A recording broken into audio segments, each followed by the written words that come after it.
ಇದನ್ನ ನನ್ನ This call is now being recorded. ಹೇಳಿ. ಅವತ್ತಿಂದ ಮತ್ತೆ ನನ್ನ ದೇವ್ರ ಮನೆಯಲ್ಲೂ ಕೂಡ ಒಂದು ಪೂಜನೀಯವಾಗಿ ನನ್ನೊಂದು ಮೆಡಲ್ ಇಟ್ಬಿಟ್ಟು ಅವತ್ತಿಂದ ನಾನು ಕೃತಜ್ಞತೆ ಕೊಡಕ್ ಶುರು ಮಾಡಿದೆ. ಅವತ್ತಿಂದ ಪರಿಪೂರ್ಣವಾಗಿ LIC ಬಿಟ್ಟಾಗ್ಲಿ ಬೇರೆ ಆಗ್ಲಿ ಯೋಚನೆ ಮಾಡ್ಲಿಲ್ಲ. ಪರಿಪೂರ್ಣವಾಗಿ ಅದೇ ವೃತ್ತಿ ಅಲ್ಲಿಂದಾನೇ ಶುರು ಮಾಡಿದ್ದೆ. ನಾನು ಬ್ಯಾಂಕಲ್ಲಿ ಏನ್ ಮಾಡಿದ್ದೆ, ಏನು ಅಚೀವ್ ಮಾಡ್ಬೇಕಿತ್ತು ಇಲ್ಲ. ಸೊ ಅಲ್ಲಿಂದ ಶುರು ಮಾಡಿದ್ದು ಮತ್ತೆ ಬ್ಯಾಕ್ ನೋಡ್ಲಿಲ್ಲ. ಅಗೇನ್ ಹಂಗೆ ಪುಟ್ಟರಾಜನ ಹೇಳ್ದಂಗೆ 2020ರಲ್ಲಿ ಅಗೇನ್ ಮತ್ತಿನ್ನೊಂದ್ಸಲ MD-RT ಆಯ್ತು.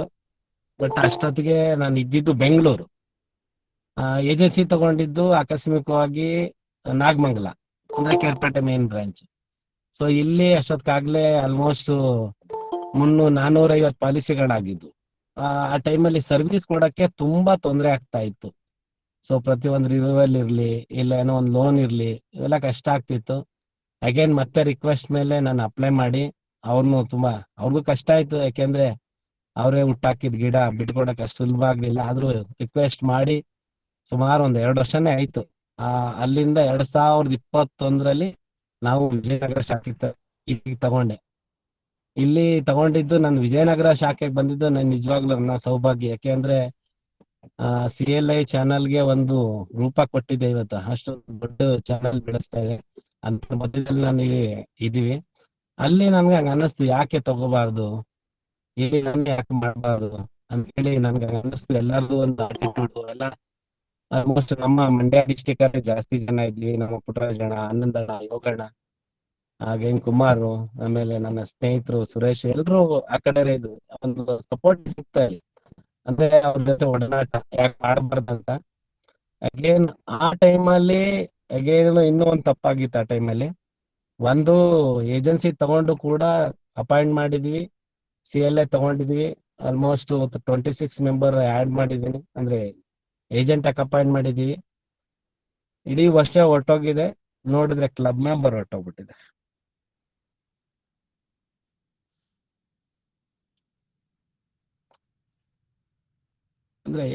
ಆದ್ರೆ ಹಿಂದಿನ 2 ವರ್ಷ ಒಂದು ತಪ್ಪಾಗಿದ್ದಿತ್ತು, ಅದು ನಮ್ಗೆ ಗಮನಕ್ಕೆ ಬಂದಿರಲಿಲ್ಲ. ಬಟ್ ಎದೆ ಬಂದಿಲ್ಲ, ತುಂಬಾ ನೋವು ಅನ್ಭವಿಸ್ಬಿಟ್ಟೆ ಆ ಟೈಮಲ್ಲಿ. ಬಟ್ 2 ವರ್ಷ ಅದ್ರಿಂದ ನನ್ಗೆ ಅರ್ನಿಂಗ್ಸ್ ಬಂದಿಲ್ಲ. 2022ರಲ್ಲಿ 2 ವರ್ಷ ನಂದು ಕ್ಲಬ್ ಮೆಂಬರ್ ಹೋಗಿದ್ಕೆ ಅಗೇನ್ CLI ಹೋಯ್ತು. ಮತ್ತೆ ಅದನ್ನ ರಿಕವರಿ ಮಾಡ್ಲೇಬೇಕು, ಬಿಡೋ ಅಂತ ಅವಕಾಶ ನನ್ಗೆ ಇರ್ಲಿಲ್ಲ. ತುಟಿತಾ ಇತ್ತು, ಮತ್ತೆ ನಾನು ಸಕ್ಸಸ್ ಮಾಡ್ಲೇಬೇಕಿದೆ ಅಂತ. ಅಗೇನ್ ಮತ್ತೆ 2023 ಅಗೇನ್ ನಾನು ZM ಕ್ಲಬ್ ಮೆಂಬರ್ ಬಂತು. ಬಟ್ ಅಲ್ಲಿವರೆಗೆ ನನ್ಗೆ ಯಾವ್ದೇ ಇನ್ಕಮ್ ಇಲ್ಲದೆ ಇದ್ರು ಅಷ್ಟನ್ನ ಉಳಿಸ್ಕೊಂತಿದ್ದೆ. ಬಟ್ ಅಲ್ಲೂ ಕೂಡ ಫೇಲ್ಯೂರ್ ಆಗ್ಬಿಡ್ತು, ಯಾಕಂದ್ರೆ ಇವತ್ತು ಅವ್ರು ಯಾರು ಇಲ್ಲ, ಆದ್ರೆ ಮಿನಿಮಮ್ ಮಾಡ್ತಾ ಇದಾರೆ. ಬಟ್ 2023 ನವೆಂಬರ್ ಅಲ್ಲಿ ತಗೊಂಡೆ. ಮತ್ತೆ ಪುಟ್ಟಿದ್ದಂಗೆ ಫಸ್ಟ್ ಇಯರ್ ಅಣ್ಣರ್ ಹೇಳ್ದಂಗೆ ಫಸ್ಟ್ ಇಯರ್ 264, ಅಂದ್ರೆ 6 ತಿಂಗಳು ಟೈಮ್ ಸಿಕ್ತು. 254 ಪಾಲಿಸಿ ಆಯ್ತು. ಅಗೇನು ಸಿಲ್ವರ್ ಬ್ರಿಗೇಡ್ ಬಂತು.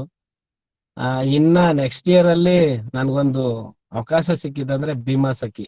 ಸೊ ನನ್ಗೆ ಒಳ್ಳೆ ಟೈಮಲ್ಲಿ ಅದನ್ನ ಸಿಕ್ತು. ಇದನ್ನ ಯುಟಿಲೈಸ್ ಮಾಡ್ಕೊಂಡು ಆಲ್ಮೋಸ್ಟ್ 33 ಜನ ನನ್ ಭೀಮಾ ಸಖಿ ಏಜೆಂಟ್ ಹಾಕಿದೀನಿ. ಅದರಲ್ಲಿ ನನ್ನ ಸ್ನೇಹಿತರುಗಳದ್ದೇ ಜಾಸ್ತಿ ಇದೆ.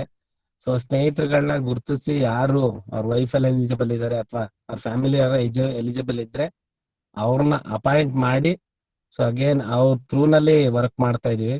ಸೊ ಇವಾಗ ನನ್ನ ಏಜೆನ್ಸಿ ಅಂತ ದೊಡ್ಡದೇನಿಲ್ಲ, 44 ಜನ ಇದ್ದಾರೆ. ಸೊ ಅಲ್ಲಿಂದ ಶುರು ಮಾಡಿದ್ವಿ. ಲಾಸ್ಟ್ ಇಯರ್ ಅಲ್ಲಿ ಹಾಗೆ ಪುಟ್ಟರಾಜಣ್ಣ ಹೇಳ್ದಂಗೆ ಸೊ 624 ಪಾಲಿಸಿ. ಅದರಲ್ಲಿ ಡೈಮಂಡ್ ಬ್ರಿಗೇಡ್ 97 ಲಕ್ಷ ರೂಪಾಯಿ ನಂದು ನಾನ್ ಸಿಂಗಲ್ ಪ್ರೀಮಿಯಮ್. ಅಗೇನ್ ಒಂದು 8 ಲ್ಯಾಕ್ಸ್ ಸಿಂಗಲ್ ಪ್ರೀಮಿಯಂ ಅಂದ್ರೆ 1,08 ಕೋಟಿ 7 ಲಕ್ಷ ಸಮಥಿಂಗ್ ಬಂದಿದೆ. ಅಗೇನ್ ಈ ವರ್ಷ ಅವ್ರು ಹೇಳ್ದಂಗೆ 190 ಪಾಲಿಸಿ. ಲಾಸ್ಟ್ ಮಂತ್ ಅಲ್ಲೇ ನನ್ಗೆ ಇನ್ನೊಂದು ಖುಷಿ ವಿಚಾರನ ನನ್ಗೆ ಹೇಳ್ಕೊಳ್ಳಬೇಕಂದಿದ್ದು, 6 ಜನ ಪಾಸ್ ಆಗಿದ್ದಾರೆ ನಿಜವಾಗ್ಲು. ಬಟ್ ಇಲ್ಲಿ ಒಂದು ಕ್ರೈಟೀರಿಯಾ ಇಟ್ಕೊಂಡಿದ್ದೀನಿ. ಈ 6 ಜನ ಪಾಸ್ ಆಗಿದ್ರು ಕೂಡ ಯಾರನ್ನು ಅಪಾಯಿಂಟ್ ಮಾಡಿಲ್ಲ, 2 ಮಾತ್ರ ಅಪಾಯಿಂಟ್ ಮಾಡಿದೀನಿ. ಯಾಕೆ ಅಪಾಯಿಂಟ್ ಮಾಡಲಿಲ್ಲ ಅಂದ್ರೆ ಲಾಸ್ಟ್ ಇಯರ್ ಅಲ್ಲಿ ಒಂದು ಕ್ಯಾಂಪೇನ್ ಅಲ್ಲಿ ನಮ್ಗೆ ಕೆಲವೆಲ್ಲ ಪರ್ಸೆಂಟೇಜ್ ಕೊಡ್ತಿದ್ರು. ಹಂಗಾಗಿ ಯಾರು ಒಂದಷ್ಟು ಮೊದಲನೇ ತಿಂಗಳಲ್ಲಿ ಪಾಲಿಸಿಗಳನ್ನ ರೆಡಿ ಮಾಡ್ಕೊಂಡಿರ್ತಾರೆ, ಅಂದ್ರೆ ನಾನು ಕೂಡ ಕಮಿಟ್ಮೆಂಟ್ ಕೊಡ್ತೀನಿ ಅವ್ರಿಗೆ. ಸೊ ಯಾರು ಹೊಸದಾಗಿ ಎಕ್ಸಾಮ್ ಬರೀತಾರೆ ಅವ್ರಿಗೆ 3 or 4 days ಅವ್ರ ಜೊತೆಲಿ ನಿಲ್ತೀನಿ. ಜೊತೆಲಿ ನಿಲ್ತು ಅವ್ರಗಳನ್ನ ಕನಿಷ್ಠ 6 ಪಾಲಿಸಿನಾರ ಮಾಡ್ಲಿಕ್ಕೆ ಹೇಳ್ತೀನಿ. ಹಾಗೇನೆ ಲಾಸ್ಟ್ ಜೂನು 2ನೇ ತಾರೀಕು ಒಬ್ರು ಪಲ್ಲವಿ ಅಂತ ಅವ್ರನ್ನ ಜಾಯಿನ್ ಮಾಡಿದೀನಿ. ಮೊದಲನೇ ದಿನನೇ ಥ್ರೂ ಆನಂದ, ಎಲ್ಲವೂ ಆನಂದ. ನಮ್ದು 0 ಪೇಪರ್ ಒಂದು ಕೊಡಲ್ಲ ನಾವು. 13 ಪಾಲಿಸಿನು ಆನಂದದಲ್ಲೇ 2ನೇ ತಾರೀಕೆ ಅಪಾಯಿಂಟ್ ಅವ್ರದ್ದು. ಅವತ್ತೇನೆ 13 ಪಾಲಿಸಿಗಳು ಕಂಪ್ಲೀಟ್ ಮಾಡುದು. ಟುಡೇ ಅವ್ರದ್ದು ನನ್ನೆಗೆ 50 ಪಾಲಿಸಿ ಕೂಡ ಕಂಪ್ಲೀಟ್ ಆಯ್ತು. ಸೊ ಅವ್ರದ್ದು 50 ಆಯ್ತು. ಅಗೇನ್ ಇದಾದ ನಂತರ 22ನೇ ತಾರೀಕಲ್ಲಿ ಒಬ್ರನ್ನ ಅಪಾಯಿಂಟ್ ಮಾಡಿದೀನಿ. ಅವ್ರದ್ದು ಕೂಡ ಅಷ್ಟೇ ಸೇಮ್ 2 ಅಥವಾ 3 ದಿವಸ ಅವ್ರ ಜೊತೆಲೂ ಕಮಿಟ್ಮೆಂಟ್ ಕೊಟ್ಟಿದೀವಿ. ಅದಾದ್ಮೇಲೆ ಖಂಡಿತ ಕೊಡ್ಲಿಕ್ಕೆ ಆಗ್ತಿಲ್ಲ. ಅವ್ರದ್ದು ಕೂಡ 14 ಪಾಲಿಸಿ ಆಯ್ತು. ಈಗ ನಿನ್ನೆ ಇನ್ನಿಬ್ರನ್ನ ಅಗೇನ್ ನಿನ್ನೆ ಇಂಟರ್ವ್ಯೂ ಮಾಡಿಸಿದೀವಿ. ಸೊ ನಾಳೆ ಇವ್ರನ್ನ ರೆಡಿ ಮಾಡಿ ಅದನ್ನು ಕೊಡ್ತೀವಿ ಅಣ್ಣ. ಇದಿಷ್ಟು ಸ್ಮಾಲ್ ಒಂದು ಇಂಟ್ರೊಡ್ಯೂಸ್ ನೀವು ಕೇಳಿದ್ದಕ್ಕೆ. ಒಂದ್ ನಿಮಿಷ. ಅರುಣ, ನೀವು Yes, sir. ಕಾರಲ್ಲಿ ಕೂತಿದ್ದೀರಾ? ಹೌದು ಸರ್, ಸ್ವಲ್ಪ ಸ್ವಲ್ಪ ಮುಖಕ್ಕೆ ಲೈಟ್ ಬರ್ಲಿ, ನಿಮ್ದು ಫೇಸ್ ಗೊತ್ತಾಗ್ತಿಲ್ಲ, ಬೇರೆಯವ್ರಿಗೆ ಗೊತ್ತಾಗ್ಲಿ. ನಿಮ್ದು ಸ್ವಲ್ಪ ಮುಂದೆ ಬನ್ನಿ. ಮುಂದೆ ಹೇಳ್ಕೊಳ್ಳಿ. ಅಲ್ಲ, ಒಂದ್ ಮೊಬೈಲ್ ಅಲ್ಲಿ ಲೈಟ್ ಆನ್ ಮಾಡಿ, ಹಂಗಾರೆ ಟಾರ್ಚ್ ಆಗ. ನಿಮ್ದು ಫೇಸ್ ಗೊತ್ತಾಗ್ತಿಲ್ಲ, ಗೊತ್ತಾಗ್ಲಿ. ನಿಮ್ ಪರಿಚಯ, ಮುಖ ಪರಿಚಯ ಎಲ್ಲರಿಗೂ ಆಗ್ಲಿ ಅಲ್ವಾ? ಕಾರಲ್ಲಿ ಇರೋದು ಲೈಟ್ ಗಳು ಆನ್ ಮಾಡಿ ಎರಡು. ಈಗ ಓಕೆ ಓಕೆ. ನರಸಿಂಹಣ್ಣ ಮುಂದುವರ್ಸಿ. ನರಸಿಂಹಣ್ಣ, ಓಕೆ ಅರುಣ್ ಅವ್ರೆ, ತಾವ್ ಹೇಳಿದ್ರಿ CLA ತಗೊಂಡೆ. ನಾನು ಸಹ ಬಹಳಷ್ಟು ಉರ್ಪಲ್ಲಿ CLA ತಗೊಂಡೆ. CLA ಮಾಡ್ಬೇಕು ಅಂತ ಬಹಳಷ್ಟು ಆಸೆ ಇಟ್ಕೊಂಡಿದ್ದೆ. ಅಷ್ಟ್ರಲ್ಲಿ ಕ್ಲಬ್ ಮೆಂಬರ್ ಲ್ಯಾಪ್ಸೇಷನ್ ಕಾರಣದಿಂದ ಹೋಯ್ತು ಅಂತ. ಬಹಳಷ್ಟು ಜನ ಇದು ಒಂದು ಹೊಸ CLA ಮಿತ್ರರಿಗೆ ಅಥವಾ ಹೊಸದಾಗಿ ಬರೋರಿಗೆ ಅಥವಾ ಆಲ್ರೆಡಿ ಇರುವಂತವ್ರಿಗೆ, ಆಲ್ರೆಡಿ ಅವ್ರಿಗೂ ಸಹ ಇದೇ ಗೊಂದಲ. ನಮ್ ಕ್ಲಬ್ ಮೆಂಬರ್ ಹೋದ್ರೆ ಏನ್ ಮಾಡೋದು, ಏನೋ ಕಳ್ಕೊಬಿಡ್ತೀನಿ ಏನೋ ಅನ್ನುವಂತ ಗೊಂದಲ ಇದೆ. ತಮಗೂ ಕೂಡ ಅದು ಆಲ್ರೆಡಿ ಎಕ್ಸ್ಪೀರಿಯನ್ಸ್ ಆಗೋಗಿದೆ. ಅಂದ್ರೆ ಆಲ್ರೆಡಿ 25-30 ಜನ ಏಜೆಂಟ್ ಹಾಕಿದೀರಾ. ಆ ಸಮಯದಲ್ಲೇ ಕ್ಲಬ್ ಮೆಂಬರ್ ಹೊರಟೋಗುತ್ತೆ. ಆದ್ರೂ ಸಹ ತಾವ್ ಹೇಳ್ತಾ ಇದ್ರಿ, ಕ್ಲಬ್ ಮೆಂಬರ್ ಹೋದ್ರೂ ಕೂಡ ಅವರಿಂದ ನನಗೆ ಬೆನಿಫಿಟ್ ಇಲ್ಲ ಅಂದ್ರೂ ಕೂಡ ಅವ್ರಿಗೆ ಏನ್ ಸಪೋರ್ಟ್ ಮಾಡ್ಬೇಕು, ಸರ್ವಿಸ್ ಕೊಡ್ಬೇಕು ಅಂತ ಸರ್ವಿಸ್ ಕೊಟ್ಕೊಂಡು ಅವ್ರನ್ನ ಕಂಟಿನ್ಯೂ ಮಾಡಿಸಿದೆ ಮಿನಿಮಮ್ ಅಂತ. ಮಿನಿಮಮ್ ಬಿಸ್ನೆಸ್ ಕೊಡೋ ತರ ಕಂಟಿನ್ಯೂ ಮಾಡಿಸ್ತಾ ಇದೆ ಅಂದ್ರೆ ಆ ಸಮಯ ಬಹಳಷ್ಟು ಜನಕ್ಕೆ ಅವ್ರಿಗೆ ಬೆನಿಫಿಟ್ ಬರ್ತಾ ಇರುತ್ತೆ. ತುಂಬಾ ಕಡಿಮೆ ಬೆನಿಫಿಟ್ ಬರುತ್ತೆ ಅಂತೇಳಿ ಅವ್ರಿಗೆ ಸಪೋರ್ಟ್ ಮಾಡೋದಕ್ಕೆ ಹಿಂದೆ ಮುಂದೆ ನೋಡ್ತಾರೆ. ಆದ್ರೆ ನಿಮ್ಗೆ ಬೆನಿಫಿಟ್ ಇಲ್ಲ, ಕ್ಲಬ್ ಮೆಂಬರೇ ಇಲ್ಲ, CLA ಏನೇ ಇಲ್ಲ, ಆ ಸಮಯದಲ್ಲೂ ಆ ಟೀಮ್ ಸಪೋರ್ಟ್ ಮಾಡ್ತಾ ಇದ್ದಾರೆ. ಆ ಪರಿಸ್ಥಿತಿನಲ್ಲಿ ನಿಮ್ಗೆ ಯಾವ ತರ ಅನಿಸ್ತಾ ಇತ್ತು? ತುಂಬಾ ನೋವಾಗತ್ತಣ. ಬಟ್ ಸರ್ವಿಸ್ ಕೊಡೋ ವಿಚಾರದಲ್ಲಿ ನನ್ಗೆ ಅವ್ರಿಗೆ ನನ್ನ ಲಾಭ ದೃಷ್ಟಿಯಿಂದ ನೋಡ್ಲಿಲ್ಲ. ಬಟ್ ಏನಂತ ಅಂದ್ರೆ ಅವತ್ತು ನಾನೇನೋ ಒಂದ್ ದೊಡ್ಡ ಕನ್ಸ್ ಕಟ್ಕೊಂಡ್ ಬಂದಾಗ ನನ್ನ ಒಂದು ಸಣ್ಣ ತಪ್ಪಿಂದ ಓದಿದ್ದು ತುಂಬಾ ಕಷ್ಟ ಆಯ್ತು.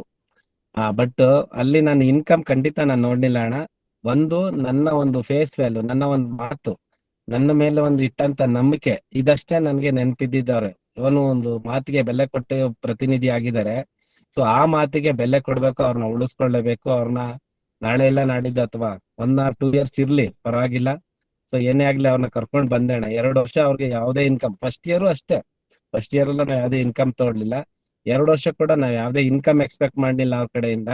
ಬಟ್ ನನ್ನ ಕೈಲಿ ಏನಾಗುತ್ತೆ ಅದನ್ನ ಅವ್ರ ಕೈಲಿ ಕೊಟ್ಕೊಂಡು 26 ಜನದಲ್ಲಿ ಆಲ್ಮೋಸ್ಟ್ 16 ಜನ ಗಂಟ ಉಳ್ಕೊಂಡ್ರು.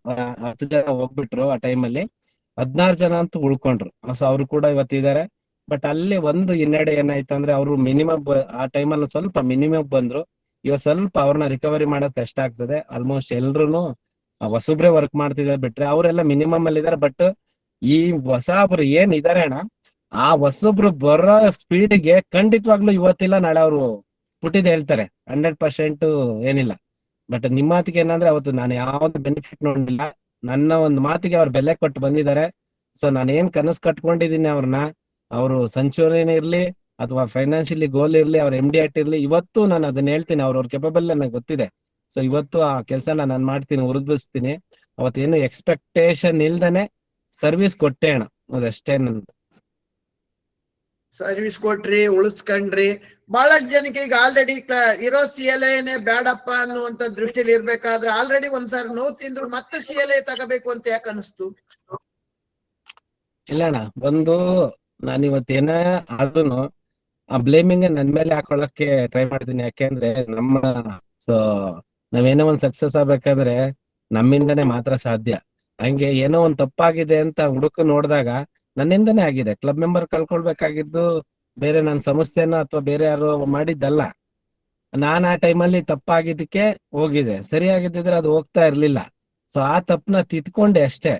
ಸೊ ಚಾನಲ್ ಚೆನ್ನಾಗಿದೆ, ಸಂಸ್ಥೆ ಚೆನ್ನಾಗಿದೆ, ನನ್ನಿಂದ ಆಗಿದ್ ತಪ್ಪು ತಾನೆ. ಸೊ 2 ವರ್ಷದಲ್ಲಿ ಸರಿ ಮಾಡ್ಕೊಂಡೆ. ನೀವೆಲ್ಲ ತುಂಬಾ ಹೋರಾಟ ಕೊಟ್ರಿ ಆ ಟೈಮಲ್ಲಿ ಉಳಿಸ್ಬೇಕಂತ. ಸೊ ಆ ತಪ್ಪನ್ನ ಇನ್ನೊಂದ್ಸಲ ಮಾಡ್ಬಾರ್ದು. ಆ ತಪ್ಪಿನಿಂದ ಕಂಡ್ಕೊಂಡಿದ್ದಣ ನಾನ್ ಮೊದಲನೇ ವರ್ಷ ಅಂದ್ರೆ 1ನೇ ವರ್ಷದಲ್ಲಿ ಎಂಟ್ರಿ ಆದಲ್ಲ, ಆಲ್ಮೋಸ್ಟ್ ಅವ್ರ 32 ಜನ ಅಪಾಯಿಂಟ್ ಮಾಡಿದ್ರು ಇದುವರೆಗೆ. ಅದರಲ್ಲಿ ಯಾರ ಹತ್ರ ಇದೋ ಲಾಸ್ಟ್ ಅಲ್ಲಿ 7 ವಂಡರ್ಸ್ ಅಂತ ನಾನು ಗ್ರೂಪ್ ಮಾಡ್ಕೊಂಡಿದ್ದೆ ಲಾಸ್ಟ್ ಇಯರ್ ಅಲ್ಲಿ. ಯಾರು 25 ಪಾಲಿಸಿ ಮೇಲ್ಗಡೆ ಇದಾರೆ ಅವ್ರನ್ನೆಲ್ಲ ಕ್ಲಬ್ಬಿಗೆ ತರಬೇಕು. ಯಾಕಂದ್ರೆ ನಾನು ಯಾವ ರೀತಿ 3 or 4 ಇಯರ್ಸ್ ಅಲ್ಲಿ ಕ್ಲಬ್ಬಿಗೆ ಬಂದೆ. ಅಗೇನ್ ಆ ಕ್ಲಬ್ಬಿನ ಮಹತ್ವ ನನಗ್ ಗೊತ್ತಿದೆಯಲ್ಲ. ಸೊ ನಾನು ಹೋಗಿದ್ಕೆ ಎಷ್ಟು ಸಫರ್ ಮಾಡಿದ್ದೀನಿ, ಅದ್ ಬಂದಾಗ ಖುಷಿ ಅಂತದ್ದು. ಅದರಿಂದ ಅರ್ನಿಂಗ್ಸ್ ಏನು ಅದು ಎಲ್ಲೂ ಎಡವಟ್ ಮಾಡ್ಲಿಕ್ಕೆ ಬಿಟ್ಟಿಲ್ಲ. 4 ಜನ ಫಸ್ಟ್ ಇಯರ್ ಅಲ್ಲೇ ಅವ್ರು ಯಾರನ್ನ ಅಪಾಯಿಂಟ್ ಮಾಡಿದ್ದೆ ಅವ್ರನ್ನ ಫಸ್ಟ್ ಇಯರ್ ಅಲ್ಲಿ ಯಾವ್ಯಾವ ಕಂಡೀಷನ್ ಅಲ್ಲಿ ಇದೆ.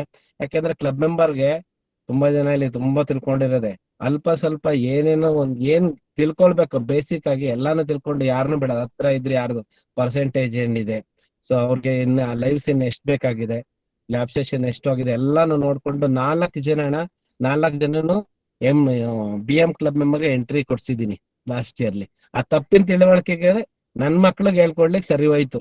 ಸೊ ಇದರಿಂದ ನಾನ್ ಕಲ್ತಂತ ಪಾಠ ಅದಷ್ಟೇ. ಅಂದ್ರೆ ನೀವ್ ಹೇಳೋದು ಇಲ್ಲಿ ಏನಾದ್ರೂ ನಾನು ಕ್ಲಬ್ ಮೆಂಬರ್ ಕಳ್ಕೊಂಡಿದೀನಿ ಅಂದ್ರೆ ಅದಕ್ಕೆ ಸಂಸ್ಥೆ ಕಾರಣ ಅಲ್ಲ, ನನ್ನ ಸಣ್ಣ ಪುಟ್ಟ ವ್ಯತ್ಯಾಸಗಳಿಂದ ಕ್ಲಬ್ ಮೆಂಬರ್ ಹೋಯ್ತು. ಆದ್ರೆ CLA ಮೇಲೆ ನನಗೆ ಒಂದು ಆತ್ಮವಿಶ್ವಾಸ ಇತ್ತು. CLA ತಂದಿರುವಂತದ್ದು ಸಂಸ್ಥೆ, ಇದರಿಂದ ಬಹಳಷ್ಟು ಉಪಯೋಗ ಇದೆ, ಇದರಿಂದ ಲಾಭ ಇದೆ ಅನ್ನೋದು ಸಂಪೂರ್ಣವಾಗಿ ನಿಮ್ಗೆ ಅರಿವಿತ್ತು, ಹಂಗಾಗಿ ಇದಕ್ ಬಂದೆ ಅನ್ನೋ ಅಂತ ಅರ್ಥನಾ? ಖಂಡಿತ 100% ಅಣ್ಣ, 2 ಮಾತೇ ಇಲ್ಲ. ಯಾಕೆಂದ್ರೆ ಅಂತ ಒಂದು ಬಹಳಷ್ಟು ಒಳ್ಳೆ ಜನ ಈ CLA ಇಂದ ನಮ್ಗೆ ತುಂಬಾ ಕಷ್ಟ, ಇದರಿಂದ ನಮ್ಗೆ ಲಾಭ ಇಲ್ಲ ಅನ್ನುವಂತ ಸಿಚುವೇಶನ್ ಅಲ್ಲಿ ಆಲ್ರೆಡಿ ಒಂದ್ಸಾರಿ ಹೊಡೆತ ತಿಂದ್ರು ಇಲ್ಲ, ಇದ್ರಲ್ಲಿ ಒಳ್ಳೆ ಅವಕಾಶ ಇದೆ, ಒಳ್ಳೆ ಅರ್ನಿಂಗ್ ಮಾಡಬಹುದು, ಇದೊಂದು ಸದಾವಕಾಶ ನಮ್ಮ CLA ಗಳಿಗೆ ಅನ್ನುವಂಥದ್ದು ನೀವು ಕ್ಲಿಯರ್ ಆಗಿ ತಿಳ್ಕೊಬಿಟ್ಟಿದ್ದೀರಾ. ಆ ಒಂದು ಹುಮ್ಮಸ್ಸಿಂದ ಬಂದಿದ್ರಿಂದನೇ ನೀವು ಮೊದಲನೇ ವರ್ಷನೇ ಮತ್ತೆ 25 ಏಜೆಂಟ್ ಹಾಕದೆ ಅಂತ ಹೇಳ್ತಾ ಇದ್ದೀರಾ. ಹೌದು. ಈಗ ನಮಗೆ ಬೇಕಾಗಿರ್ತಕ್ಕಂಥದ್ದು ಈ ಸನ್ನಿವೇಶದಲ್ಲಿ ಬಹಳಷ್ಟು ಜನ ಹೊಸ CLA ಮಿತ್ರರು ಇವತ್ತು ದಿನ ಅಟೆಂಡ್ ಮಾಡಿದ್ದಾರೆ. 145 ಅಂದ್ರೆ ಸುಮಾರು 100ಕ್ಕೂ ಹೆಚ್ಚು ಜನ ಹೊಸ CLAಗಳು ನಾವ್ ಏಜೆಂಟ್ ರಿಕ್ರೂಟ್ಮೆಂಟ್ ಮಾಡ್ಬೇಕು ಅನ್ನುವಂತ ಭಾವನೆ ಉಳ್ಳಂತವ್ರು ಇವತ್ತು ಅಟೆಂಡ್ ಮಾಡಿದ್ದಾರೆ. ಹೇಗೆ ಇವರು ಅಂದ್ರೆ ಅಟ್ಲೀಸ್ಟ್ ಮಿನಿಮಮ್ 5 ಜನ ಏಜೆಂಟ್ ಇರ್ಬೇಕು, ಮಿನಿಮಮ್ ಬಿಸ್ನೆಸ್ ಬಂದ್ರೆ ನಿಮ್ಗೆ T&M ಕೊಡ್ತೀವಿ ಅಂತಾರೆ. ಅಷ್ಟಕ್ಕೂ ಆಗದಂತೆ 5-10 ವರ್ಷಗಳ ಕಾಲ ಕಳೆದು ಬಿಟ್ಟಿದ್ದಾರೆ. ಬಹಳಷ್ಟು ಜನ 18 ವರ್ಷ ಕಾಲ ಟೈಮ್ ವೇಸ್ಟ್ ಮಾಡ್ಕೊಂಡಿದ್ದಾರೆ. ಅವ್ರಿಗೆ ನೀವ್ ಹೆಂಗೆ ಅಂದ್ರೆ ವರ್ಷದಲ್ಲಿ 25-30-35 ಅಂದ್ರೆ ತಿಂಗಳ 3 ಜನ ಅವರೇಜ್ ನೀವು ಏಜೆಂಟ್ ನ ಅಪಾಯಿಂಟ್ ಮಾಡ್ತೀರಾ ಅಂದ್ರೆ ಯಾವ ಮೂಲದಿಂದ ಆ ಏಜೆಂಟ್ ನ ಅಪಾಯಿಂಟ್ ಮಾಡ್ತೀರಾ?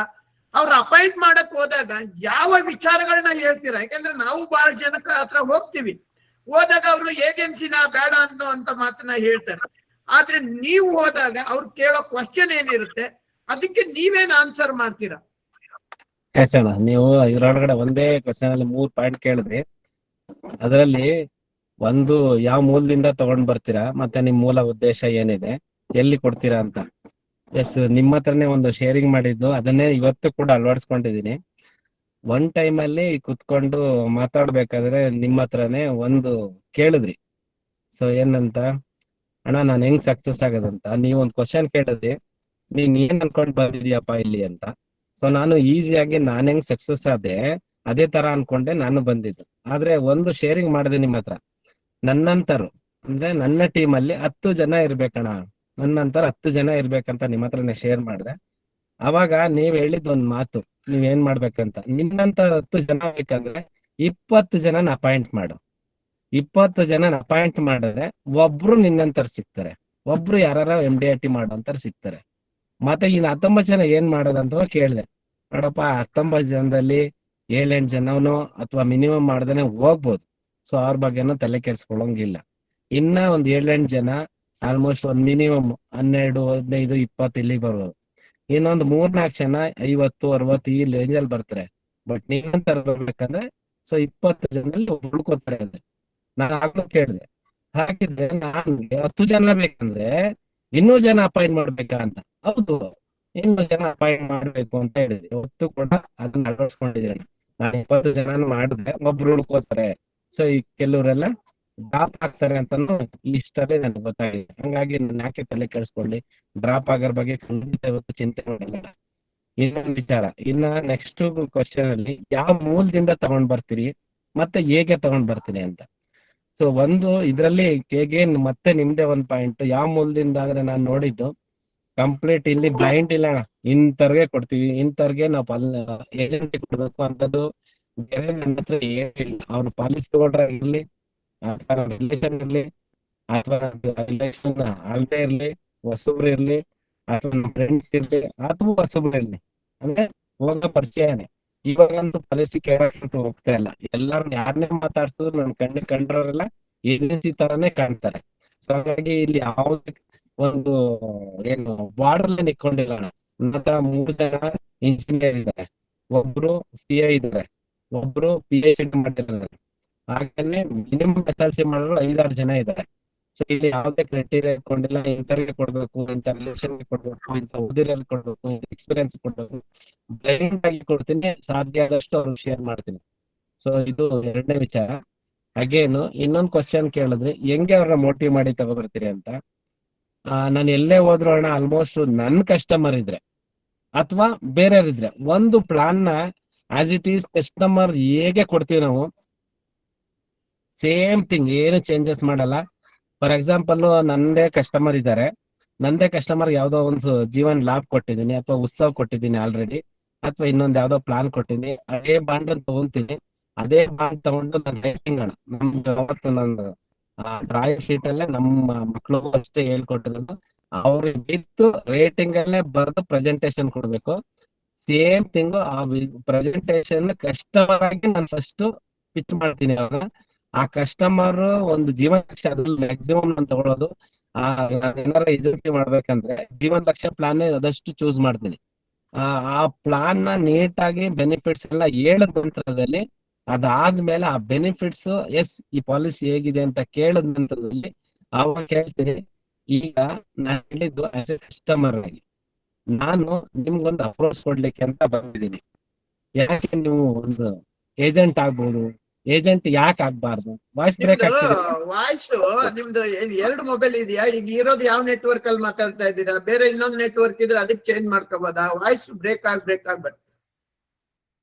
ಸಾರಿ. ಅಥವಾ ನೀವು ವೈಫೈ ಕನೆಕ್ಟ್ ಮಾಡ್ಕೊಳ್ತೀರಾ ನೋಡಿ. ಕನೆಕ್ಟ್ ಮಾಡಕ್ ಮಾಡ್ತೀನಿ. ಎಲ್ಲ ವಿಡಿಯೋ ಆಫ್ ಮಾಡಿದ್ರೆ ಸರಿ ಹೋಗುತ್ತೆ. ಇವಾಗ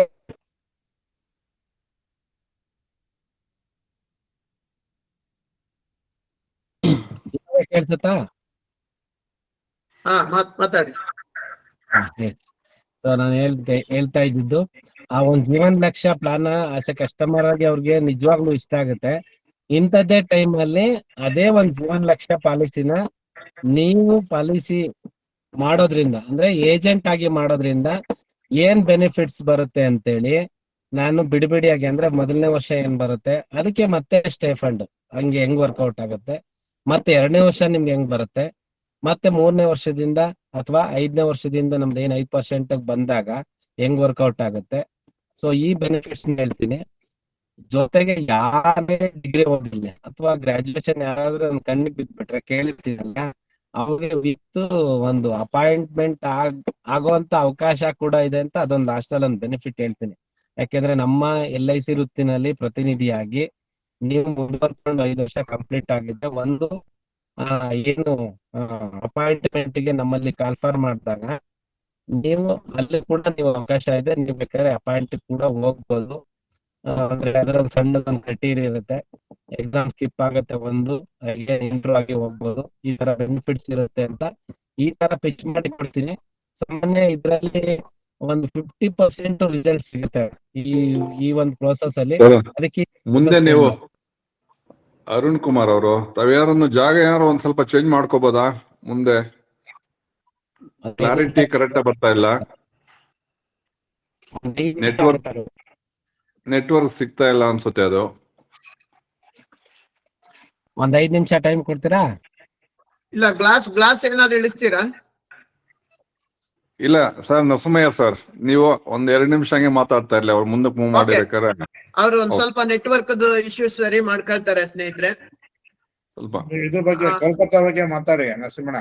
ಓಕೆ ಸ್ನೇಹಿತರೆ, ತಮ್ಮೆಲ್ರಿಗೂ ಸಹ ತಿಳಿದಿರೋ ಹಾಗೆ ನಮ್ಮ ಆಲ್ ಇಂಡಿಯಾ ಮಟ್ಟದಲ್ಲಿ ನಮ್ಮ CWA ಸಂಸ್ಥಾಪನಾ ದಿನವನ್ನ ಆಗಸ್ಟ್ 13ನೇ ತಾರೀಕು ವಿಜೃಂಭಣೆಯಿಂದ ನಾವೆಲ್ಲರೂ ಸಹ ಆಚರಣೆ ಮಾಡೋದಿಕ್ಕೆ ಕಲ್ಕತ್ತೆಗೆ ಹೊರಟಿರೋದ್ರಿಂದ ಬಹಳಷ್ಟು ಜನ ಆಲ್ರೆಡಿ ರಿಜಿಸ್ಟರ್ ಮಾಡ್ಕೊಂಡಿದ್ದೀರಾ. ಬಹಳಷ್ಟು ಜನ ಇನ್ನೂ ಸಹ ಮಾಡ್ಬೇಕಾಗಿದೆ, ಇನ್ನೂ ಅವಕಾಶ ಇದೆ.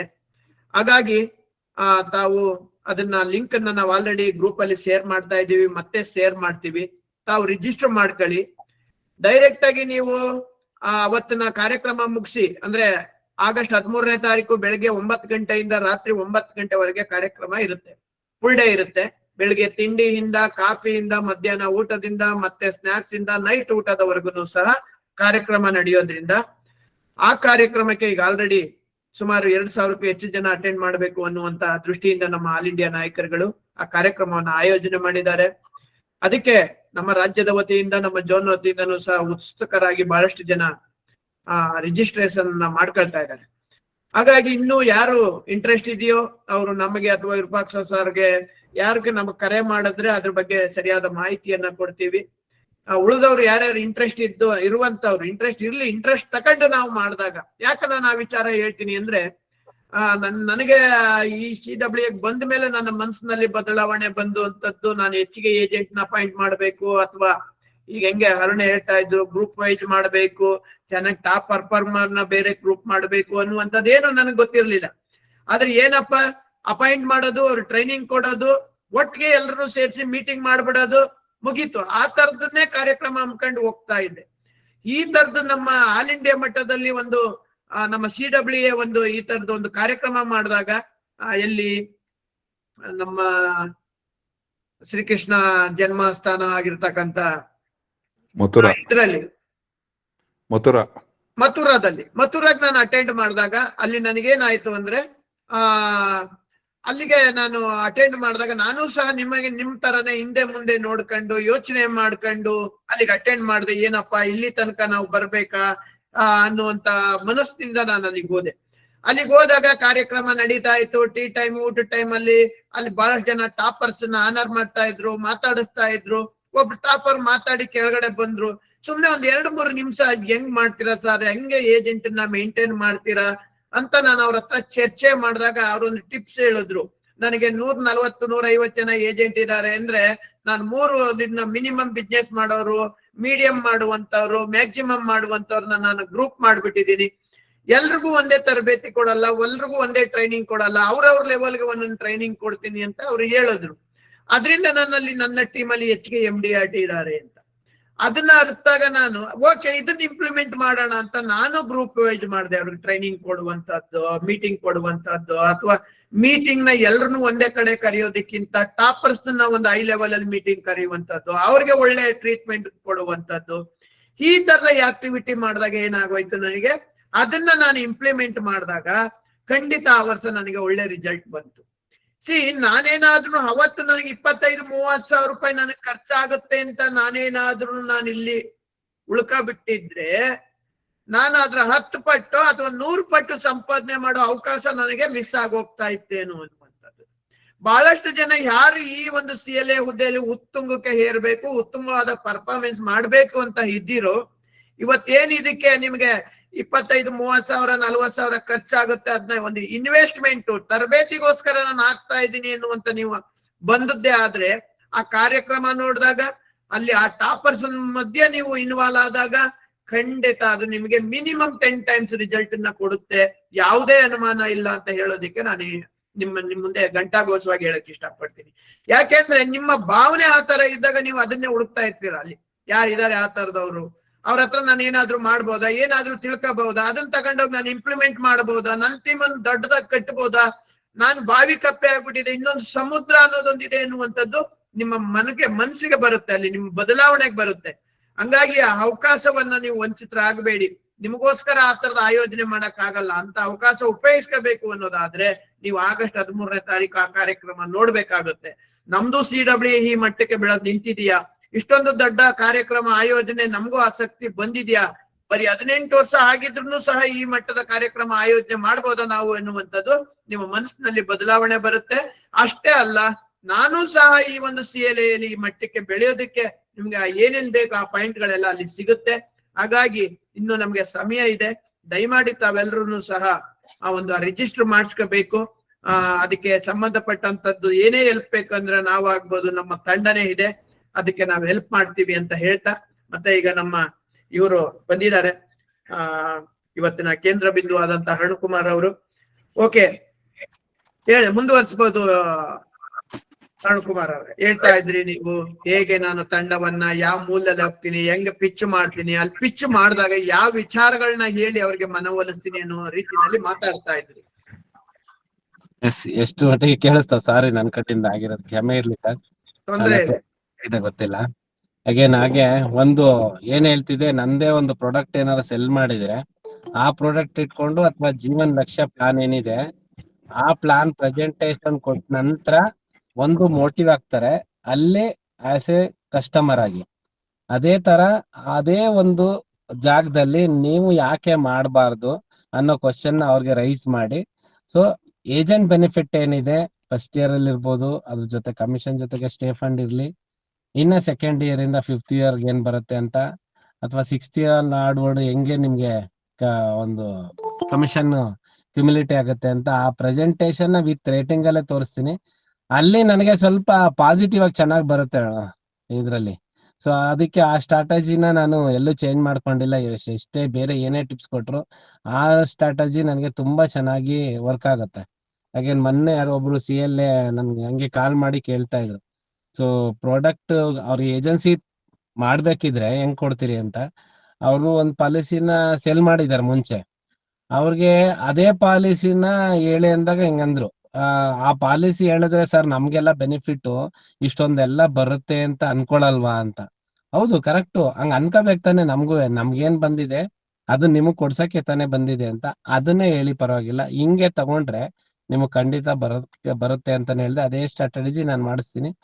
ಹಂಗಾಗಿ ಏಜೆಂಟು ನನಗೆ ಅನುಕೂಲವಾಗಿ ನಾನು ಪರ್ಸೆಂಟೇಜ್ ಪ್ರಕಾರ 50% ಆದ್ರೂ ಸಿಗ್ತಾರೆ. 10 ಜನ ಮಾತಾಡ್ಸಿದ್ರೆ ಒಂದ್ 5 ಜನ ಅಂತೂ ಕನ್ವರ್ಟ್ ಆಗ್ತಾರಣ್ಣ.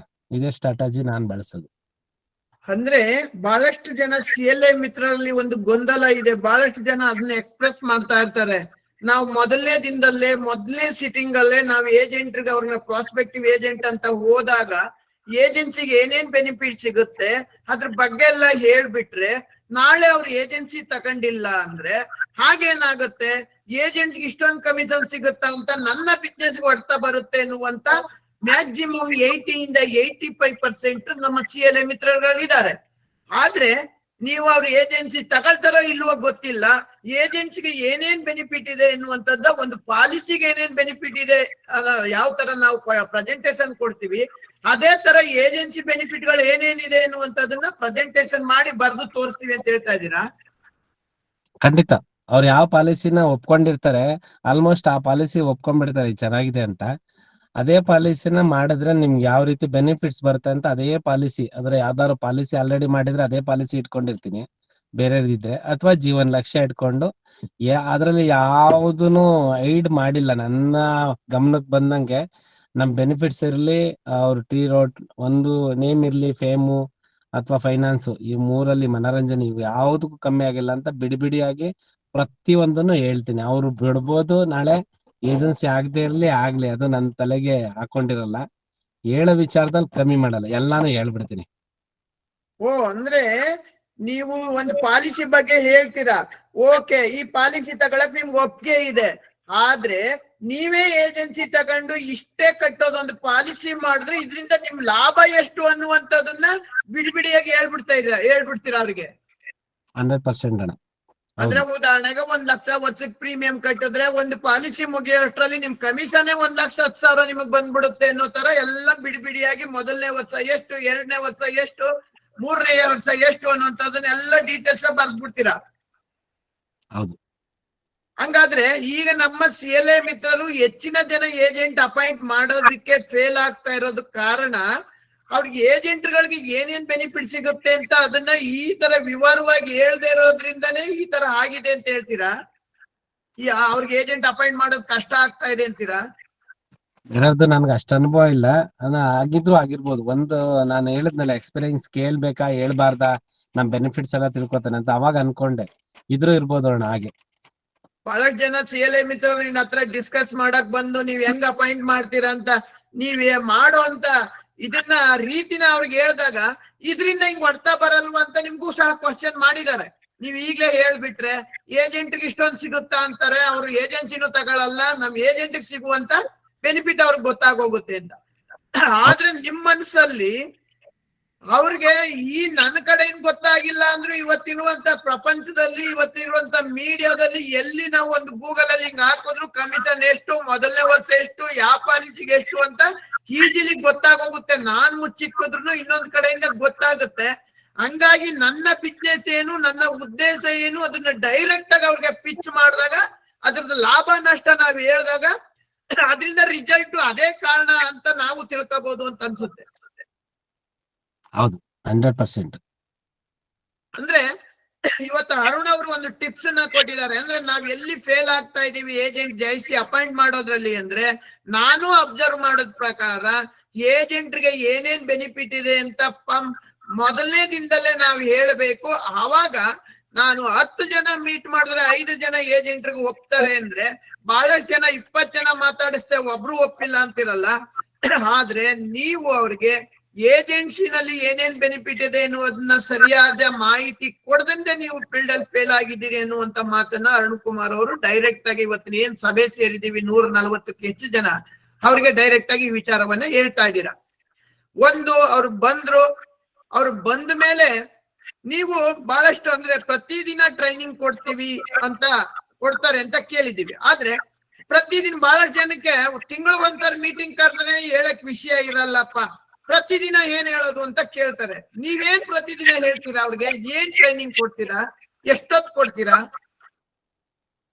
ಖಂಡಿತ ಅಣ್ಣ, ಖಂಡಿತ ಇದು ನನ್ನ ಅನುಭವಕ್ಕೆ ಬಂದಿದೆ. ಪ್ರತಿದಿನ ಒಂದೇ ಸಬ್ಜೆಕ್ಟ್ ಇಟ್ಕೊಂಡ ಬೋರ್ ಆಗಿದ್ದು ಉಂಟು. ಹಾಗೇನು ಒಬ್ಬನ ಹತ್ರ ಮಾತು ಕೇಳ್ತಿದಾಗ ಅದು ಎಷ್ಟೇ ಎಫೆಕ್ಟಿವ್ ಆಗಿದ್ರು ಅದು ಬೇರೆಯವ್ರಿಗೆ ಅಷ್ಟೇ, ನಮ್ಮ ಮಕ್ಳಿಗೆ ಅದು ಎಫೆಕ್ಟಿವ್ ಆಗಿರಲ್ಲ. ಅದ್ರಲ್ಲಿ ನಾನೇನ್ ಮಾಡ್ತೀನಿ ಅಂದ್ರೆ, ಫಸ್ಟ್ ಅಣ್ಣ, ಒಂದು ಯಾರು ನಾವೆಲ್ಲ ಅಪಾಯಿಂಟ್ ಮಾಡಿದೀನಿ, ಇದಾಗ್ಲೇ 3ನೇ ಸಲ ನಡೀತಾ ಇದೆ, ಇವತ್ತಿಂದ ಶುರು ಮಾಡ್ಬೇಕಾಗಿರೋದು ಅದು. ಏನ್ ಸಬ್ಜೆಕ್ಟ್ ತಗೋತೀನಿ ಅಂದ್ರೆ, ಒಂದು ಪ್ರಾಡಕ್ಟ್ ತಿಳಿಸ್ಕೊಡ್ಬೇಕು. ಯಾಕಂದ್ರೆ ಕಸ್ಟಮರ್ ಹತ್ರ ಹೋದಾಗ ಅವ್ರಿಗೆ ಪ್ರಾಡಕ್ಟ್ ಇಲ್ಲ ಅಂತ ಅಂದ್ರೆ, ನಾಲೆಡ್ಜ್ ಇಲ್ಲ ಅಂದ್ರೆ ಕಷ್ಟ ಆಗತ್ತೆ. ಅದಕ್ಕೆ ಒಂದು 4 ಬುಕ್ಸ್ ನ ಅಂದ್ರೆ ಕಿಂಗ್ ಸೈಜ್ ಬುಕ್ ನ ಅವ್ರಿಗೆ ಇಡ್ಸಿದೀನಿ, ಎಕ್ಸ್ಕ್ಲೂಡಿಂಗ್ ನಮ್ಮ ಡೈರಿ. ಏನೇನಂದ್ರೆ, ಒಂದು ಪ್ರಾಡಕ್ಟ್ ನೋಟ್ ಅಲ್ಲಿ ಏನಿರುತ್ತೆ ಅಂದ್ರೆ ಎಲ್ಲಾ ಪಾಲಿಸಿಗಳದನ್ನು ಅದರಲ್ಲಿ ಫ್ಯೂಚರ್ಸ್ ಬರ್ತೀನಿ. ಉದಾಹರಣೆಗೆ 4 ಬುಕ್ಸ್ ಇವಾಗ ನನ್ನ ಹತ್ರ ಇದೆ. ಸೊ ಇದು ಕಿಂಗ್ ಸೈಜ್ ಅಲ್ಲೇ ನಾನ್ ಹೇಗೆ ಬರೀತೀನಿ, ಈಗ ನೋಡಿ ಅದು ಕಿಂಗ್ ಸೈಜ್ ಇರ್ಬೇಕು, 4 ಇದೆ ಇದರಲ್ಲಿ. ಈ ಕಿಂಗ್ ಸೈಜ್ ಅಲ್ಲಿ ಬುಕ್ ಏನಂತ ಅಂದ್ರೆ ಅವ್ರದ್ದು ಕಿಂಗ್ ಸೈಜ್ ಇರ್ಬೇಕು. ಅಗೇನ್ ಆ ಕಿಂಗ್ ಸೈಜ್ ಅಲ್ಲಿ ಕೊಡುವಂತ ನಾನು ಏನು ಪ್ರಾಡಕ್ಟ್ ಫ್ಯೂಚರ್ಸ್ ಬರ್ಸಿರ್ತೀನಿ. ಉದಾಹರಣೆಗೆ ಪ್ರಾಡಕ್ಟ್ ಬುಕ್ ಅಂತ ಬರ್ಸಿ ಅದರಲ್ಲಿ ಫಸ್ಟ್ ಅಂಡ್ ಸೆಕೆಂಡ್ ಪೇಜು ಇವಾಗ ಜೀವನ ಆರದ್ದು ಫ್ಯೂಚರ್ಸ್ ಬರ್ಸಿರ್ತೀನಿ. ಅದು ನಾನ್ ಏನ್ ಬರ್ಕೊಂಡಿರ್ತೀನೋ ನನ್ನ ಅಷ್ಟು ಟೀಮಲ್ಲಿ ಹಂಗಂಗೆ ಇರ್ಬೇಕು, ಅದೇ ಕಾಲಮ್ ಅಲ್ಲಿ ಇರ್ಬೇಕು, ಅದೇ ಲೈನ್ ಅಲ್ಲಿ ಇರ್ಬೇಕು. ಆ ತರ ಸಿಸ್ಟಮ್ ಇಟ್ಕೊಂಡಿದೀನಿ. ಯಾಕೆ ಅಂತ ಹೇಳಿದೀನಿ ಅಂದ್ರೆ, ನಿಮ್ಗಳಿಗೆ ಮುಂದೊಂದ್ ದಿನ ನೀವು ಕೂಡ ಲೀಡರ್ ಆಗಿ ಕ್ರಿಯೇಟ್ ಆದಾಗ, ಅಥವಾ ನಿಮ್ಗೂ ಒಂದ್ ದಿವಸ ಯಾವ ತರ ಪ್ರಾಡಕ್ಟ್ ನಾಲೆಡ್ಜ್ ಬೇಕಾದ್ರೆ ಇದು ಅನುಕೂಲ ಆಗುತ್ತೆ. ಜೊತೆಗೆ 1-2 ಪೇಜ್ ಬಿಟ್ಟ ನಂತರದಲ್ಲಿ 3 ಮತ್ತೆ 4 ಪೇಜ್ ಇವೆರಡನ್ನು ಖಾಲಿ ಬಿಡಿಸ್ತೀನಿ. ಯಾಕೆ ಅಂದ್ರೆ ಆ ಫ್ಯೂಚರ್ ಜೊತೆಗೆ ಒಂದು ಟಿಪ್ಸ್ ಬೇಕಾಗತ್ತೆ, ಅಥವಾ ನಮ್ಮ ಯುನಿಕ್ ಸೆಲ್ ಪಾಯಿಂಟ್ಸ್ ಗಳು ಬೇಕಾಗತ್ತೆ. ಯಾರೋ ಒಂದು ಮೀಟಿಂಗ್ ಅಲ್ಲಿ ಕೇಳ್ತೀರಾ, ನಿಮ್ಗೆ ಜೀವನ ಸೆಲ್ ಮಾಡ್ಬೇಕಾದ್ರೆ ಎಸ್ ಈ ಪಾಯಿಂಟ್ ಹೇಳಿದಾಗ ಬೇಕನ್ಸುತ್ತೆ, ಅದನ್ನ ಬರ್ಕೊಳ್ಳಿ. ಅಥವಾ ನಾವೇನೋ ಮಾತಾಡ್ತೀವಿ, ಅಥವಾ ಯೂಟ್ಯೂಬ್ ಅಲ್ಲಿ ಏನೋ ನೋಡ್ತೀರಾ, ಅಥವಾ ಇನ್ನೇನೋ ನಿಮ್ಗೆ ಅನ್ಸುತ್ತೆ ಅದನ್ನ ಬರ್ಕೊಳ್ಳಿ ಅಂತ. ಈ ತರ ಒಂದು ಪ್ರಾಡಕ್ಟ್ ನೋಟು. ಸೆಕೆಂಡ್ ಒಂದು ಟ್ರೈನಿಂಗು ಆನ್ಲೈನ್, ಅದಕ್ಕೆ ಇಟ್ಟಿದ್ದೀನಿ.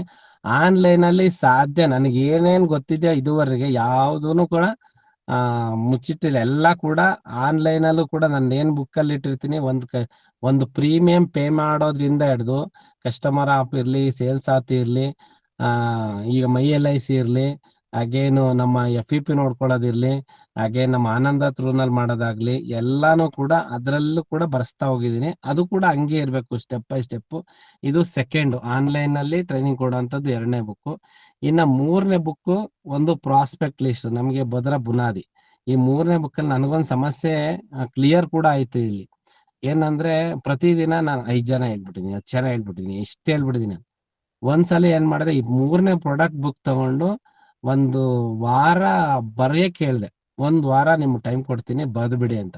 1 ವಾರದ ನಂತರದ ಇಲ್ಲಿ ನೋಡಿದ್ರೆ ಬೆರಳೆಣಿಕೆ ಅಷ್ಟೇ, ಅದು ಬೆರಳೆಣಿಕೆ ಅಷ್ಟೇ ಬರ್ಸಿ ಇಟ್ಟಿದ್ರು ಇದು 3ನೇ ಬುಕ್ ಅಲ್ಲಿ. ಕಾರಣ ಏನಂದ್ರೆ ನಾನು ಹೇಳಿದ್ದನ್ನ ಖಂಡಿತ ಅವ್ರು ಮಾಡ್ಲೇ ಇಲ್ಲ. ವಾರ ಕಳೆದ ನಂತರದಲ್ಲಿ ಏನ್ ಮಾಡಿದೆ, ಏನ್ ಗೂಗಲ್ ಮೀಟಿಂಗ್ ಇತ್ತು ಆ ಗೂಗಲ್ ಮೀಟಿಂಗ್ ಅಲ್ಲೇ ಬರ್ಸ್ತಾ ಕುತ್ಕೊಂಡ್ಬಿಟ್ಟೆ, ನೀವ್ ಪ್ರತಿದಿನ 25 ಬರ್ರಿ ಅಂತ.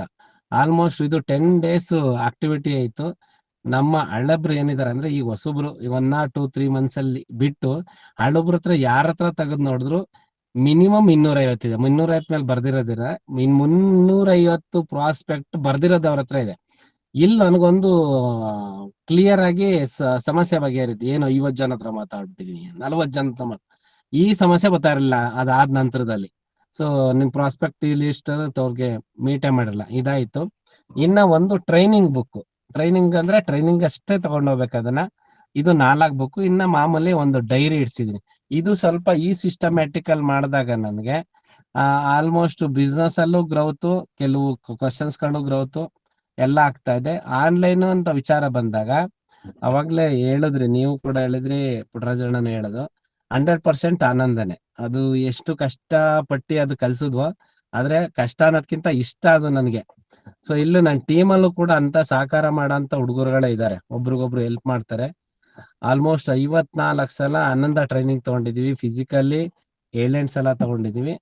ಬೆರಳೆಣಿಕೆ ಅಷ್ಟೇ ಇವತ್ತು ಮಾಡೋದು. ಆಲ್ಮೋಸ್ಟ್ 100ಕ್ಕೆ 90 ಭಾಗ ಅವರೇನೆ ಮಾಡ್ಕೋತಾರೆ.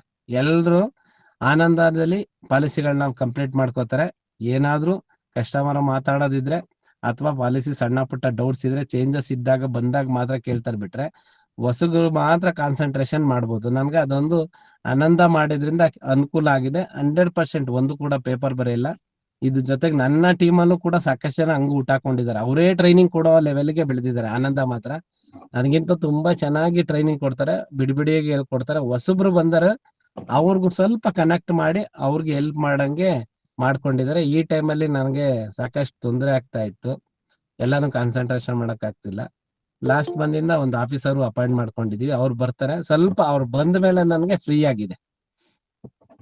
ಇದಿಷ್ಟ. ಅಂದ್ರೆ ಒಂದು ಟ್ರೈನಿಂಗ್ ನೀವು ಒಂದು ಡೈರಿ ಇಟ್ಕೊಂಡು ಬಹಳಷ್ಟು ಜನ ನಾವೆಲ್ಲ ಏನ್ ಮಾಡ್ತೀವಿ, ಟ್ರೈನಿಂಗ್ ಕೊಡ್ಬೇಕಾದ್ರೆ ಒಂದ್ ಡೈರಿಲಿ ಬರ್ಕೊಳ್ರಪ್ಪ ಪ್ರಾಡಕ್ಟ್ ಟ್ರೈನಿಂಗ್, ಇನ್ನೇನ್ ಟ್ರೈನಿಂಗ್, ಇವತ್ತೇನಾಗುತ್ತೆ ಡೇಟ್ ಹಾಕ್ಬಿಟ್ಟು ಬರ್ಕೊಳ್ಳಿ ಅಂತ ಹೇಳ್ತೀವಿ. ಆದ್ರೆ ನೀವೇನ್ ಮಾಡಿದೀರಾ, ಪ್ರಾಡಕ್ಟ್ ಟ್ರೈನಿಂಗ್ ಒಂದು ಡೈರಿ, ಒಂದು ಆನ್ಲೈನ್ ಪೋರ್ಟಲ್ ಬಗ್ಗೆ ಒಂದು ಡೈರಿ, ಪ್ರಾಸ್ಪೆಕ್ಟಿವ್ ಮಾಡೋದಿಕ್ಕೆ ಒಂದು ಡೈರಿ, ಮತ್ತೆ ಟ್ರೈನಿಂಗ್ ಬುಕ್ ಅಂತ ಹೇಳಿ ಅಂದ್ರೆ 4 ಬುಕ್ ನ ಇಡ್ಸಿದೀರಾ.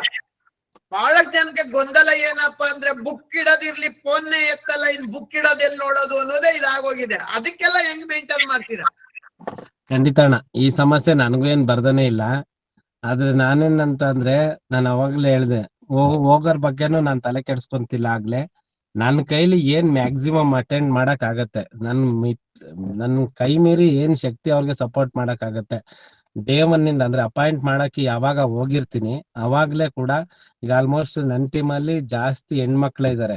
ಸೊ ಗಂಡರು ಎಲಿಜಿಬಲ್ ಇದ್ರು ವಿಮಾ ಸಖಿ ಅನ್ನೋ ಯೋಜನೆಯಲ್ಲಿ ಅವ್ರಿಗೆ ತರ್ತಾ ಇದೀನಿ. ಬಟ್ ಡೇ 1 ಅಲ್ಲಿ ಅವ್ರನ್ನ ಎಷ್ಟು ತೆಕ್ಕೆಗೆ ತಗೋತೀನಿ ಸಾಧ್ಯ ಆದಷ್ಟಂದ್ರೆ, ನಾನು ಕೊಡ್ತಾ ಇರೋದು ನಿಮ್ಮ ಮಿಸ್ಸಸ್ಗೆ ಅಥವಾ ನಿಮ್ಮ ತಂಗಿಗೆ ಅಥವಾ ನಿಮ್ಮ ಮಗಳಿಗೆ. ಈ ಹೆಣ್ಮಗು ಅಂತ ವಿಚಾರ ಬಂದಾಗ ಒಂದು ಚೌಕಟ್ಟಲ್ಲೇ ಕೆಲಸ ಮಾಡ್ಬೇಕಾಗತ್ತೆ.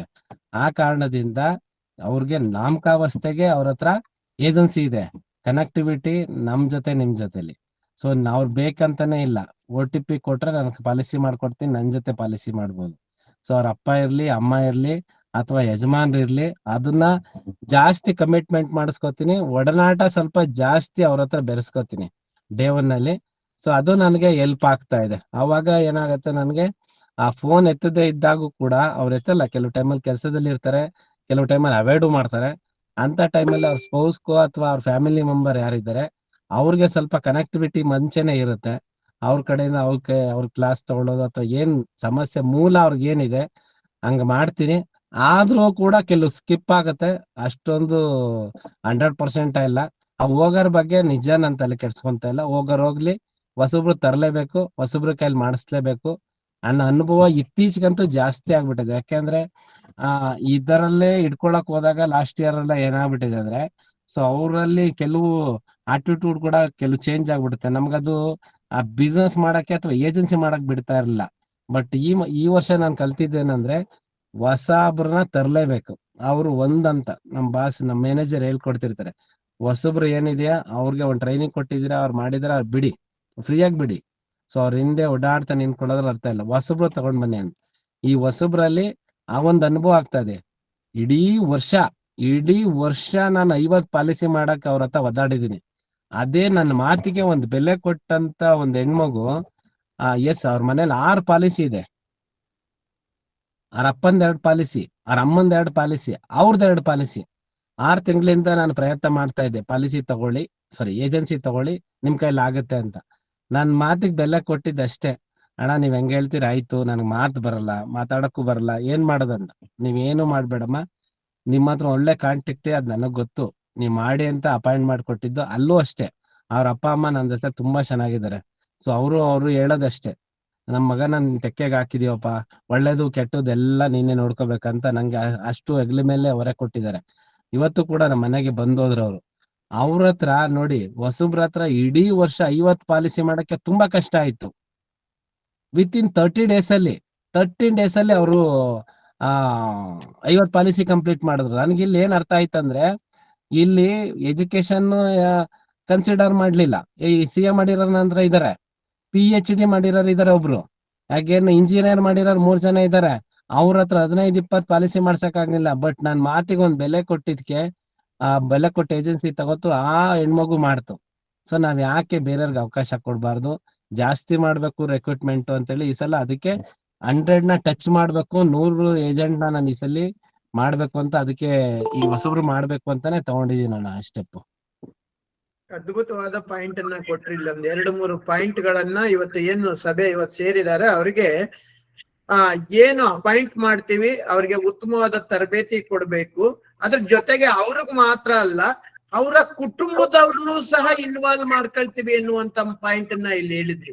ಸಕ್ಸಸ್ ರೇಟ್ ನನಗೆ ಜಾಸ್ತಿ ಬರ್ಬೇಕು ಅಂದ್ರೆ ಅವ್ರ ಗಂಡ ಅಥವಾ ಹೆಂಡತಿ ಅಥವಾ ತಂದೆ ತಾಯಿ ಅವ್ರಿಗೂ ಸಹ ಕನೆಕ್ಟ್ ಮಾಡ್ಕೊಂಡು ಅವ್ರಿಗೂ ಸಹ ಸ್ವಲ್ಪ ಇದ್ರ ಬಗ್ಗೆ ಮಾಹಿತಿ ನೀಡೋದು, ಇದರ ಲಾಭಾಂಶ, ಇದರಿಂದ ಏನ್ ಬೆನಿಫಿಟ್ ಇದೆ ಎನ್ನುವಂಥದ್ದನ್ನ ಅವ್ರಿಗೂ ಸಹ ನಾನು ಕೊಡೋದ್ರಿಂದ ಇವತ್ತು ನಾನು ಯಶಸ್ಸಿಗೆ ಗುಟ್ಟು ಅದು ಅಂತ ಹೇಳ್ತಾ ಇದ್ದೀರಾ?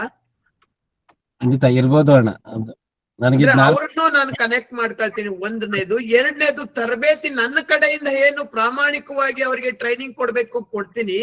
ಟ್ರೈನಿಂಗ್ ಕೊಡ್ತಾ ಇದ್ದೀನಿ. ನನ್ನ ಹತ್ರ 40 ಜನ ಇದ್ದಾರೆ ಅಂತ ನಾನು ಸೈಲೆಂಟ್ ಆಗಿಲ್ಲ. ಪ್ರತಿ ಹೆಜ್ಜೆಗೂ ಹೊಸ ಏಜೆಂಟ್ ಅನ್ನ ತರೋದಕ್ಕೆ ಪ್ರಯತ್ನ ಪಡ್ತಾ ಇದ್ದೀನಿ. ಹಳೆ ಏಜೆಂಟ್ ಹಿಂದೆ ಬಿದ್ರು 50 ಪಾಲಿಸಿ ತರಕ್ಕೆ ಕಷ್ಟ ಆಗ್ತಾ ಇತ್ತು. ಈಗ ಹೊಸ ಏಜೆಂಟ್ ಬಂದೋದ್ರಿಂದ ಒಬ್ರೇ 50 ಪಾಲಿಸಿ 1 ತಿಂಗಳಲ್ಲಿ ಬಂದ್ಬಿಟ್ಟಿದೆ ಅಂತ ಹೇಳ್ತಾ ಇದ್ದೀರಾ, ಹೇಗೆ?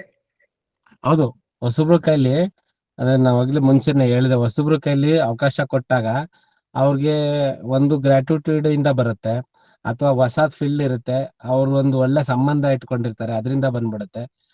ಹಳಬ್ರದೇನಾಗತ್ತೆ, ಒಂದು ಸಲ ಅವರ ತೀರಾ ತಿಕ್ಕೆಸ್ಟ್ ಯಾರಿದ್ದಾರೆ ಅಲ್ಲಿ ಕ್ಲೋಸ್ ಆದಾಗ ಅವ್ರು ಬ್ಲೈಂಡ್ ಆಗ್ತಾರೆ, ಮತ್ತೆ ಅವ್ರು ಎಜುಕೇಟೆಡ್ ಆಗಿ ಹೊಸಬ್ರು ಹುಡುಕ್ಬೇಕು. ಬಟ್ ಹೊಸಬ್ರನ್ನೇ ತಂದಾಗ ಆ ಫೀಲ್ಡ್ ಹೊಸದು. ಎಸ್, ನಮ್ಮ ಮಗ ಈಗ ಒಂದು ಪಾಲಿಸಿ ಏಜೆನ್ಸಿ ತಗೊಂಡದಪ್ಪ, ನಾನು ಪಾಲಿಸಿ ಮಾಡ್ಬೇಕು ಅಂತನೋ, ಇಲ್ಲ ಹೊಸದಾಗಿ ಇವ್ರು ಯಾರು ಹತ್ರದಲ್ಲಿ ಇರ್ತಾರೆ ಅವ್ರು ಮಾಡ್ಸಕ್ಕೆ ಈಸಿ ಆಗತ್ತೆ. ಹಂಗಾಗಿ ನನ್ ರಿಕ್ವೆಸ್ಟ್ ಅನ್ನೋದ್ಕಿಂತ ನಾನ್ ಮಾಡ್ತಾ ಇರೋದೇನಂದ್ರೆ, ಹೊಸಬ್ರನ್ನೇ ತರ್ಬೇಕು, ಹೊಸಬ್ರನ್ನ ಅಪಾಯಿಂಟ್ಗಳನ್ನ ಜಾಸ್ತಿ ಮಾಡ್ಬೇಕು. ಅದು ಕೂಡ ನಿಮ್ಮ ಕಡೆಯಿಂದಾನೇ ಕಲ್ತಿರೋ ಪಾಯಿಂಟ್ ಅಣ್ಣ. ಅಪಾಯಿಂಟ್ಮೆಂಟ್ ಜಾಸ್ತಿ ಮಾಡ್ಬೇಕು, ಅವ್ರೆಲ್ಲದು ಹೋಗ್ತಾ ಇರ್ಲಿ, ಅದ್ರ ಕಡೆ ಗಮನ ಕಳ್ಕೋಬಾರ್ದು. ಸೊ ಜಾಸ್ತಿ ರಿಕ್ರೂಟ್ಮೆಂಟ್ ಕೊಡ್ಬೇಕು ಅಂತ ಕಲ್ತಿರೋದು. ಅಂದ್ರೆ ಹಳಬ್ರು ಇರ್ತಾರೆ, ಆಲ್ರೆಡಿ ಅವ್ರಿಗೆ ತರಬೇತಿ ಕೊಟ್ಟಿದೀವಿ, ನಮ್ ಕರ್ತವ್ಯ ಮುಗಿಸಿದೀವಿ. ಹಳಬ್ರು ಒಂದ್ ಸ್ವಲ್ಪ ಬಲ್ತ್ಕೊಬಿಟ್ಟಿರ್ತಾರೆ, ನಾವ್ ಏನ್ ಕತೆ ಹೇಳಿದ್ರು ಅವ್ರ ತಲೆಗೆ ಹೋಗಲ್ಲ. ಆದ್ರೆ ಹೊಸಬ್ರು ತಂದು ಅವ್ರ ಮುಂದೆ ಸಕ್ಸಸ್ಫುಲ್ ಆಗಿ ನಾವು ಕೆಲಸ ಮಾಡಿಸಿದಾಗ ಹಳಬ್ರು ಪಿಕಪ್ ಆಗ್ತಾರೆ, ಹೊಸಬ್ರು ಮಾಡ್ತಾರೆ ಅನ್ನೋ ಮಾತನ್ನ ಹೇಳ್ತಾ ಇದ್ದೀರಾ. 100ಕ್ಕೆ 100 ಸತ್ಯ ಅಣ್ಣ. ಇದು ಎಕ್ಸಾಂಪಲ್ ಆಗಿ ನಾನ್ ತಗೊಂಡ್ರೆ ಒಂದು ಈ ಏನು ನಂದು ಬಿಸ್ನೆಸ್ ತಗೊಂತಾ ಇದೀನಿ, ಡಬಲ್ ದ ಬಿಸ್ನೆಸ್ ಅಂತ ನಾನು ಡೇ 1 ಇಂದ ಲಾಸ್ಟ್ ಇಯರ್ ಅದೇ ತರ ಮಾಡಿದೆ. ಯಾಕಂದ್ರೆ ಫಸ್ಟ್ ಇಯರ್ ಮಾಡಿದಾಗ 250 ನಿಯರ್ಲಿ ಅದು ಡಬಲ್ ಅಂತ ಹಾಕೊಂಡೆ, ಅದನ್ನ 500 ಕ್ರಾಸ್ ಮಾಡ್ಬೇಕಂತ 624 ಆಯ್ತು. ಈ ಸಲ ಕೂಡ ಸೇಮ್ ಡಬಲ್ ದ ಬಿಸ್ನೆಸ್. ಮುಂದಿನ ವರ್ಷಕ್ಕೆ ಆಗುತ್ತೆ ಅನ್ನೋ ಗೊತ್ತಿಲ್ಲ, ಬಟ್ ಈ ಹಂತದಲ್ಲಿ ಡಬಲ್ ಮಾಡ್ಬೋದು. ಆ ಡಬಲ್ ಮಾಡಕ್ಕೋಸ್ಕರ ನಾನೇನ್ ಮಾಡಿದೀನಿ ಅಂದ್ರೆ ಏಪ್ರಿಲ್ ಅಲ್ಲಿ ನಂದು ಏನಾಗಿತ್ತು ಅಂದ್ರೆ ಲಾಸ್ಟ್ ಇಯರ್ ಅಲ್ಲಿ, ಸೊ ಅದ್ರ ಪ್ರಕಾರನೇ ನೋಡ್ಕೊಂಡು ಹೋಗ್ತಾ ಇದೀನಿ. ಅದ್ರ ಪ್ರಕಾರ ಏನೇನ್ ಫೀಡ್ ಬೇಕೋ ಬೇಕಾಗ್ತಾ ಇದೆ. ಅಳುಪ್ರು ಕೈಲಿ ಏನೇ ಮಾಡಿದ್ರು ಪ್ಲಸ್ ಮೈನಸ್ ಮಾಡಿ ಅಲ್ಲೇ ಇದ್ದಾರೆ. ನಾನು ಹೊಸದು ಡಬಲ್ ಅಂತ ತಗೊಂಡ್ರೆ ನಾನು ಎಲ್ಲಿಂದ ಮಾಡ್ಲಿ? ಇವಾಗ ಹೋದ್ಸಲ 178 ಪಾಲಿಸಿ ಮಾಡಿತ್ತು ಜೂನ್ಗೆ. ನಾನು ಅದನ್ನ ಪ್ರಿಂಟ್ಔಟ್ ತಗೊಂಡೆ ಲಾಸ್ಟ್ ಮಂತ್ ಅಲ್ಲಿ.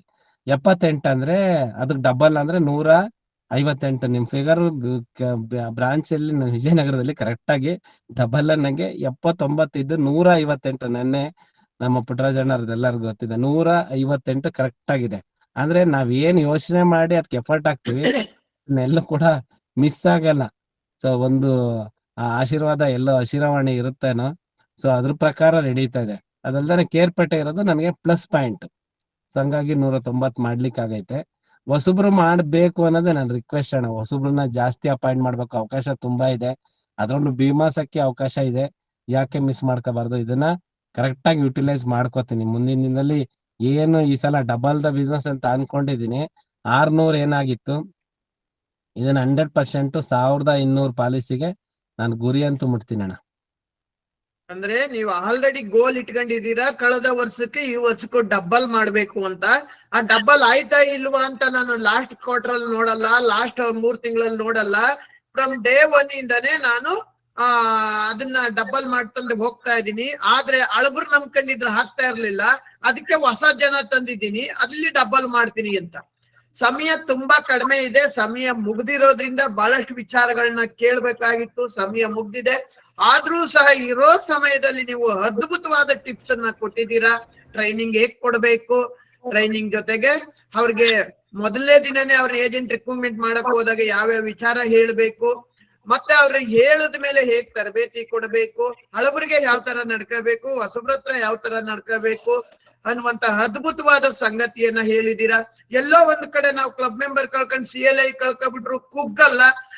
ನನಗೆ CLA ಬಗ್ಗೆ ನನಗೆ ಚೆನ್ನಾಗಿ ಗೊತ್ತಿತ್ತು, ಹಂಗಾಗಿ ನಾನು ಮತ್ತೆ CLA ತಗೊಂಡೆ, ಮತ್ತೆ ಕ್ಲಬ್ ಮೆಂಬರ್ ಬಂದೆ. ಆದ್ರೂ ಅದನ್ನ ಸಕ್ಸಸ್ ಆಗಿ ತೋರಿಸಿದ್ದೀನಿ ಒಂದೇ ವರ್ಷದಲ್ಲಿ ಅನ್ನೋ ಮಾತನ್ನ ತಾವು ಹೇಳಿದ್ದೀರಾ. ಹಾಗಾಗಿ ಬಹಳಷ್ಟು ಜನ ಹ್ಯಾಂಡ್ ರೈಸ್ ಮಾಡ್ತಾ ಇದ್ದಾರೆ. ಅದರಲ್ಲಿ ನಮ್ಮ ಹಿರಿಯ CLA ಮಿತ್ರರಾಗಿರ್ತಕ್ಕಂಥ ಧನ್ಪಾಲ್ ಅವರು ಸಹ ಹ್ಯಾಂಡ್ ರೈಸ್ ಮಾಡಿದ್ದಾರೆ. ಏನಾದ್ರು ಕೇಳೋದಿತ್ತ ಧನ್ಪಾಲ್ ಸರ್?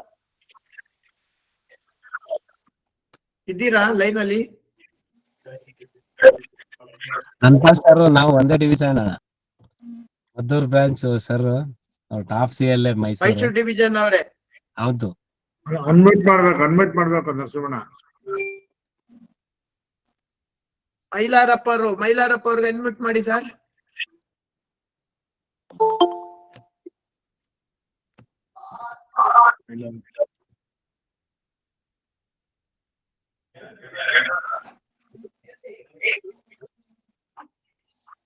ಆಯ್ತಾ?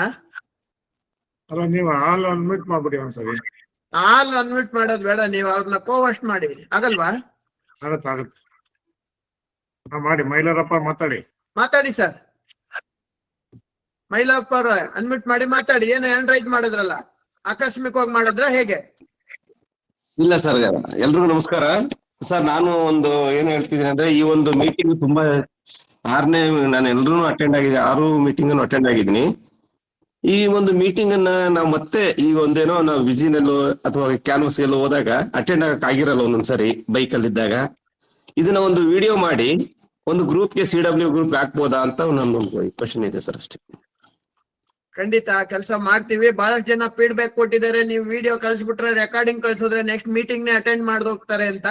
ಅದನ್ನು ನಾವು ಯೋಚನೆ ಮಾಡ್ತಾ ಇದೀವಿ. ಖಂಡಿತ ರೆಕಾರ್ಡ್ ಮಾಡ್ತಾ ಇದೀವಿ, ಖಂಡಿತ ತಲುಪ್ಸೋಣ. ಯಾವ ಡಿವಿಷನ್ ತಮ್ಮದು? Shivamogga division sir. Challakere branch Shivamogga division ಅಲ್ಲಿ ಎಲ್ಲ ಕಾರ್ಯಕ್ರಮ ಚೆನ್ನಾಗ್ ಆಗ್ತಾ ಇದೆಯಾ? ಚೆನ್ನಾಗಿದೆ ಸರ್. ಎಲ್ರು ಮೆಂಬರ್ಶಿಪ್ ಗಳು ಮಾಡಿಸ್ತಾ ಇದ್ದೀರಾ? ನಾವೆಲ್ಲ ಮಾಡ್ಸಿದ್ವಿ ಸರ್, ನಮ್ಮ ಬ್ರಾಂಚ್ ಅಲ್ಲಿ ಎಲ್ಲ ಆಗಿದೆ ಸರ್. ಎಲ್ರಿಗೂ ಮಾಡಿಸಿ ಸಪೋರ್ಟ್ ಮಾಡಿ, ಖಂಡಿತ ನಿಮ್ಗೆ ರೆಕಾರ್ಡ್ ಅನ್ನ ಕಳಿಸ್ಕೊಡ್ತೀವಿ. Okay sir, thank you. ಧನ್ಯವಾದಗಳು ನಿಮ್ಮ ಸಲಹೆ ಸೂಚನೆಗೆ. ಮತ್ತೆ ವೇದಶಂಕರ್ ಅನ್ಮ್ಯೂಟ್ ಮಾಡಿ ಸರ್. ಮಾಡಿದೀನಿ. ವೇದಶಂಕರ್ ಮೇಡಮ್ ಏನಾದ್ರು ಮಾತಾಡೋದಿತ್ತ? ಅರುಣ್ ಕುಮಾರ್ ಸರ್, ನೀವ್ ಹೇಳಿದಾಗ ಎಲ್ಲ ಚೆನ್ನಾಗಿ ಕಾಣಿಸುತ್ತೆ. ಆದ್ರೆ ಫಸ್ಟ್ ಆಫ್ ಆಲ್ ನೀವ್ ಏಜೆಂಟ್ ನ ಎಲ್ಲಿ ಹುಡುಕ್ತೀರಾ ಅನ್ನೋದೇ ನಂಗೆ ಗೊತ್ತಾಗ್ಲಿಲ್ಲ. ಹೇಳಿದಲ್ಲ ಮೇಡಮ್, ಅದಕ್ಕೆ ಬ್ರಾಕೆಟ್ ಹಾಕೊಂಡಿಲ್ಲ, ಬೌಂಡ್ರಿ ಹಾಕೊಂಡಿಲ್ಲ. ನನ್ ಕಷ್ಟ ಇರ್ತಾರೆ, ಫ್ರೆಂಡ್ಸ್ ಇರ್ತಾರೆ, ಹೊಸಬ್ರು ಇರ್ತಾರೆ, ರಿಲೇಷನ್ಸ್ ಇರ್ತಾರೆ, ಅದು ಏನು ಬೌಂಡ್ರಿ ಇಲ್ಲ.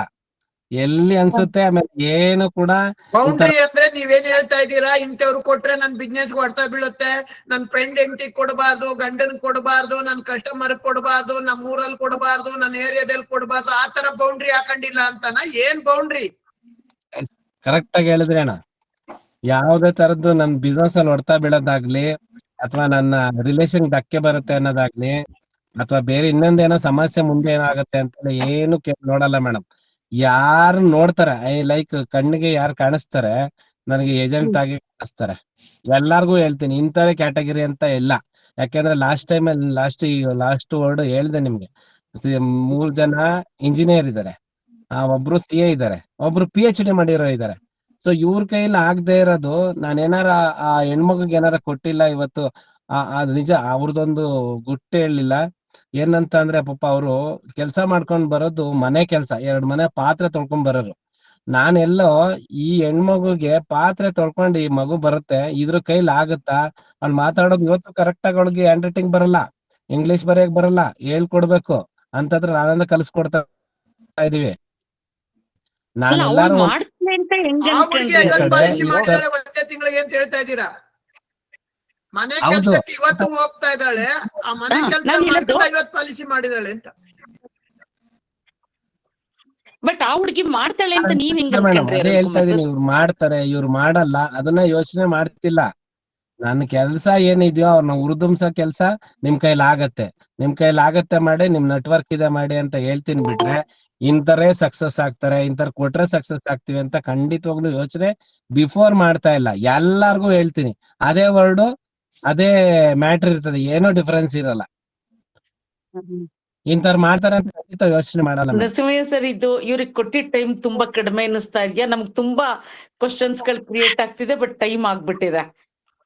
ನಮ್ಗೆ ಏನ್ ಆಗಲ್ಲ ಮತ್ತೆ ಒಂದು ಎಕ್ಸ್ಟ್ರಾ ಇದನ್ನ ತಕೊಂಡು ಒಂದಿನ ಮಾತಾಡ್ಸೋಣ ಈ ತಿಂಗಳಲ್ಲೇ. ಅರುಣ್ ಕುಮಾರ್ ಅವ್ರಿಗೆ ಬಹಳಷ್ಟು ಜನ ಮೆಸೇಜ್ ಆಗ್ತಾ ಇದಾರೆ, ಬೇಡಿಕೆ ಇಡ್ತಾ ಇದಾರೆ, ಇಲ್ಲ ನಮ್ ಇವರಿಂದ ಏನೋ ತಿಳ್ಕೊಳ್ಳೋದು ಬಹಳಷ್ಟು ಇದೆ ಅಂತ. ಸರಿ ಸರ್. ಅವರಲ್ಲಿ ಅಕ್ಯುರೇಸಿಟಿ ಇದೆಯಲ್ಲ ನೋಡಿ. ಇವತ್ತು ಸಹ ಮೀಟಿಂಗ್ ಕ್ಯಾನ್ಸಲ್ ಮಾಡಿಲ್ಲ, ಏಜೆಂಟ್ ಟ್ರೈನಿಂಗ್ ಕೊಡದ ಟೈಮ್ ಮಾತ್ರ ಚೇಂಜ್ ಮಾಡಿಸಿದ್ದಾರೆ. ಅಂದ್ರೆ ಬೆಳೆಯುವ ಪೈರು ಮೊಳಕೆಯಲ್ಲೇ ತೋರುತ್ತೆ ಅಂತಾರಲ್ಲ, ಅವರ ಒಂದು ಎಫರ್ಟ್ ಏನಿದೆಯೋ ಅದು ಅವ್ರಿಗೆ ರಿಸಲ್ಟ್ ಕೊಡ್ತಾ ಇದೆ. ಓಕೆ ಅರುಣ್ ಕುಮಾರ್ ಸರ್, ಎಲ್ರಿಗೂ ತುಂಬಾ ಮಾರ್ಗದರ್ಶಕ ಸೆಕೆಂಡ್ ನರಸಿಂಹಯ್ಯ ಸರ್ ಆಗ್ತಾ ಇದ್ದೀರಾ. All the best. ಬೇಕು ಹೇಳಿದೀನಿ ಒಂದ್ ಟೈಮ್ ಅಂತ, ಇದು ಜೀವನ ಶೇರಿಂಗ್ ಮಾಡ್ತೀನಿ. ಅಣ್ಣವ್ರ ಹತ್ರ ಕಲ್ತಾ ಇರೋದನ್ನ ಶೇರಿಂಗ್ ಮಾಡ್ತಾ ಇದ್ದೀನಿ. ಇನ್ನೇನು ನಾನ್ ತರಬೇತಿನೂ ಕೊಡ್ತಾ ಇಲ್ಲ, ಏನು ಮಾಡ್ತಾ ಇಲ್ಲ, ಜಸ್ಟ್ ಶೇರಿಂಗ್ ಅಷ್ಟೇ ಮೇಡಮ್. ಅಲ್ಲ, ಎಲ್ಲಾ ಮೇಷ್ಟ್ರು ಒಂದೇ ಕ್ಲಾಸ್ ರೂಮ್ ಅಲ್ಲಿ ಪಾಠ ಮಾಡ್ತಾರೆ, ಒಬ್ಬ ಮಾತ್ರ ರ್ಯಾಂಕ್ ಬರ್ತಾನೆ. ಆತರ ನೀವ್ ಆಗ್ತಾ ಇದ್ದೀರಾ. ನಾವು ಪ್ರಯತ್ನ ಪಡ್ತೀವಿ ಸರ್ ನಿಮ್ಮನ್ನ ಫಾಲೋ ಮಾಡಕ್ಕೆ. Thank you for your sharing. Thank you lot madam.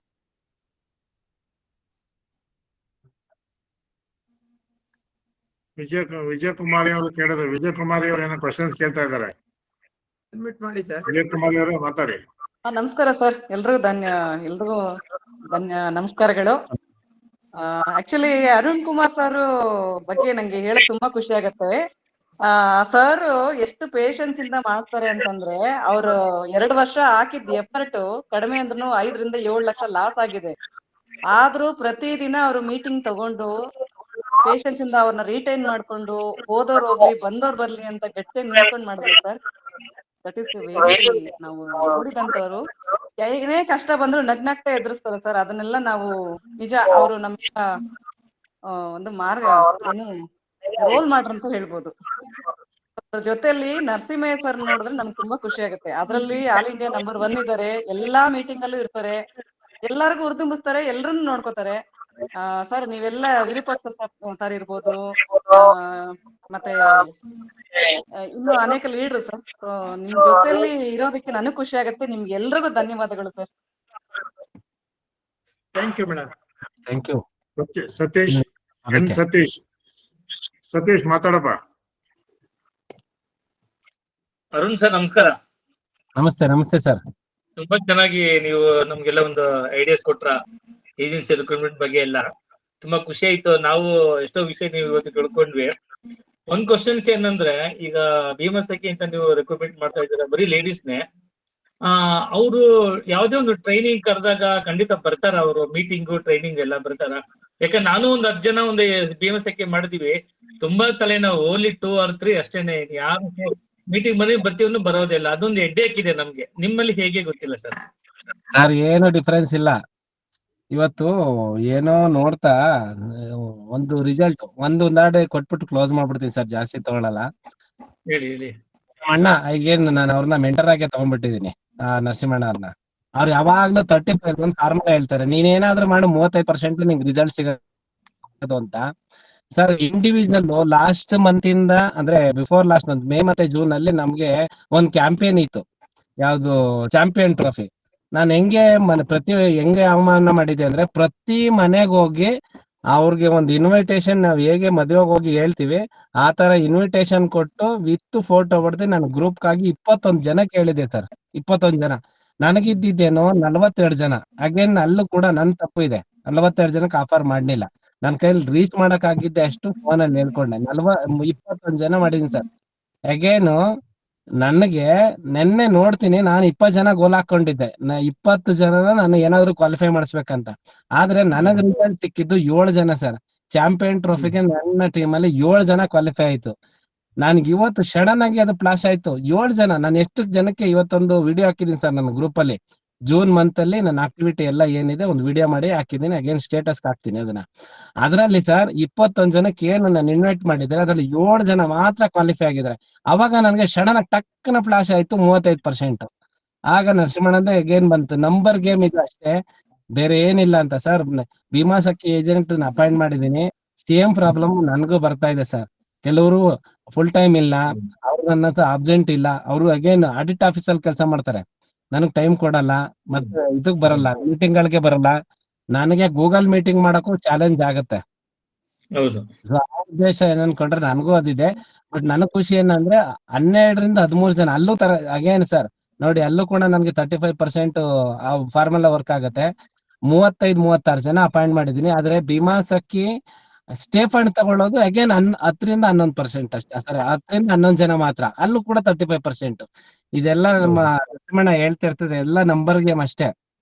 ನೀನ್ ನಂಬರ್ ಜಾಸ್ತಿ ಇದ್ರೆ ಅದು 35% ನೀನ್ ರಿಸಲ್ಟ್ ಹಾಕಂತ. ಸರ್ 10 ಮಾಡೋ ಬದಲು ಅಲ್ಗೊಂದ್ 0 ಹಾಕಿ 100 ಮಾಡಿದ್ರೆ ಸಕ್ಸಸ್ ಆಗ್ತೀರಾ ಸರ್, ಅಷ್ಟೇ. ಸಜೆಷನ್ ಅಲ್ಲ. 35% ಅಂದ್ರೆ ಪಾಸ್ ಆದೆ ಅಂತ.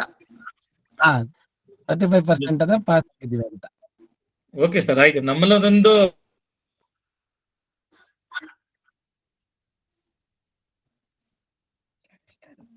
ನನ್ಗೆ ನೆಕ್ಸ್ಟ್ ಲಿಂಗ ಚಿಕ್ಕ ಇವರು ನಂಜುಂಡೇಗೌಡ್ರೆ.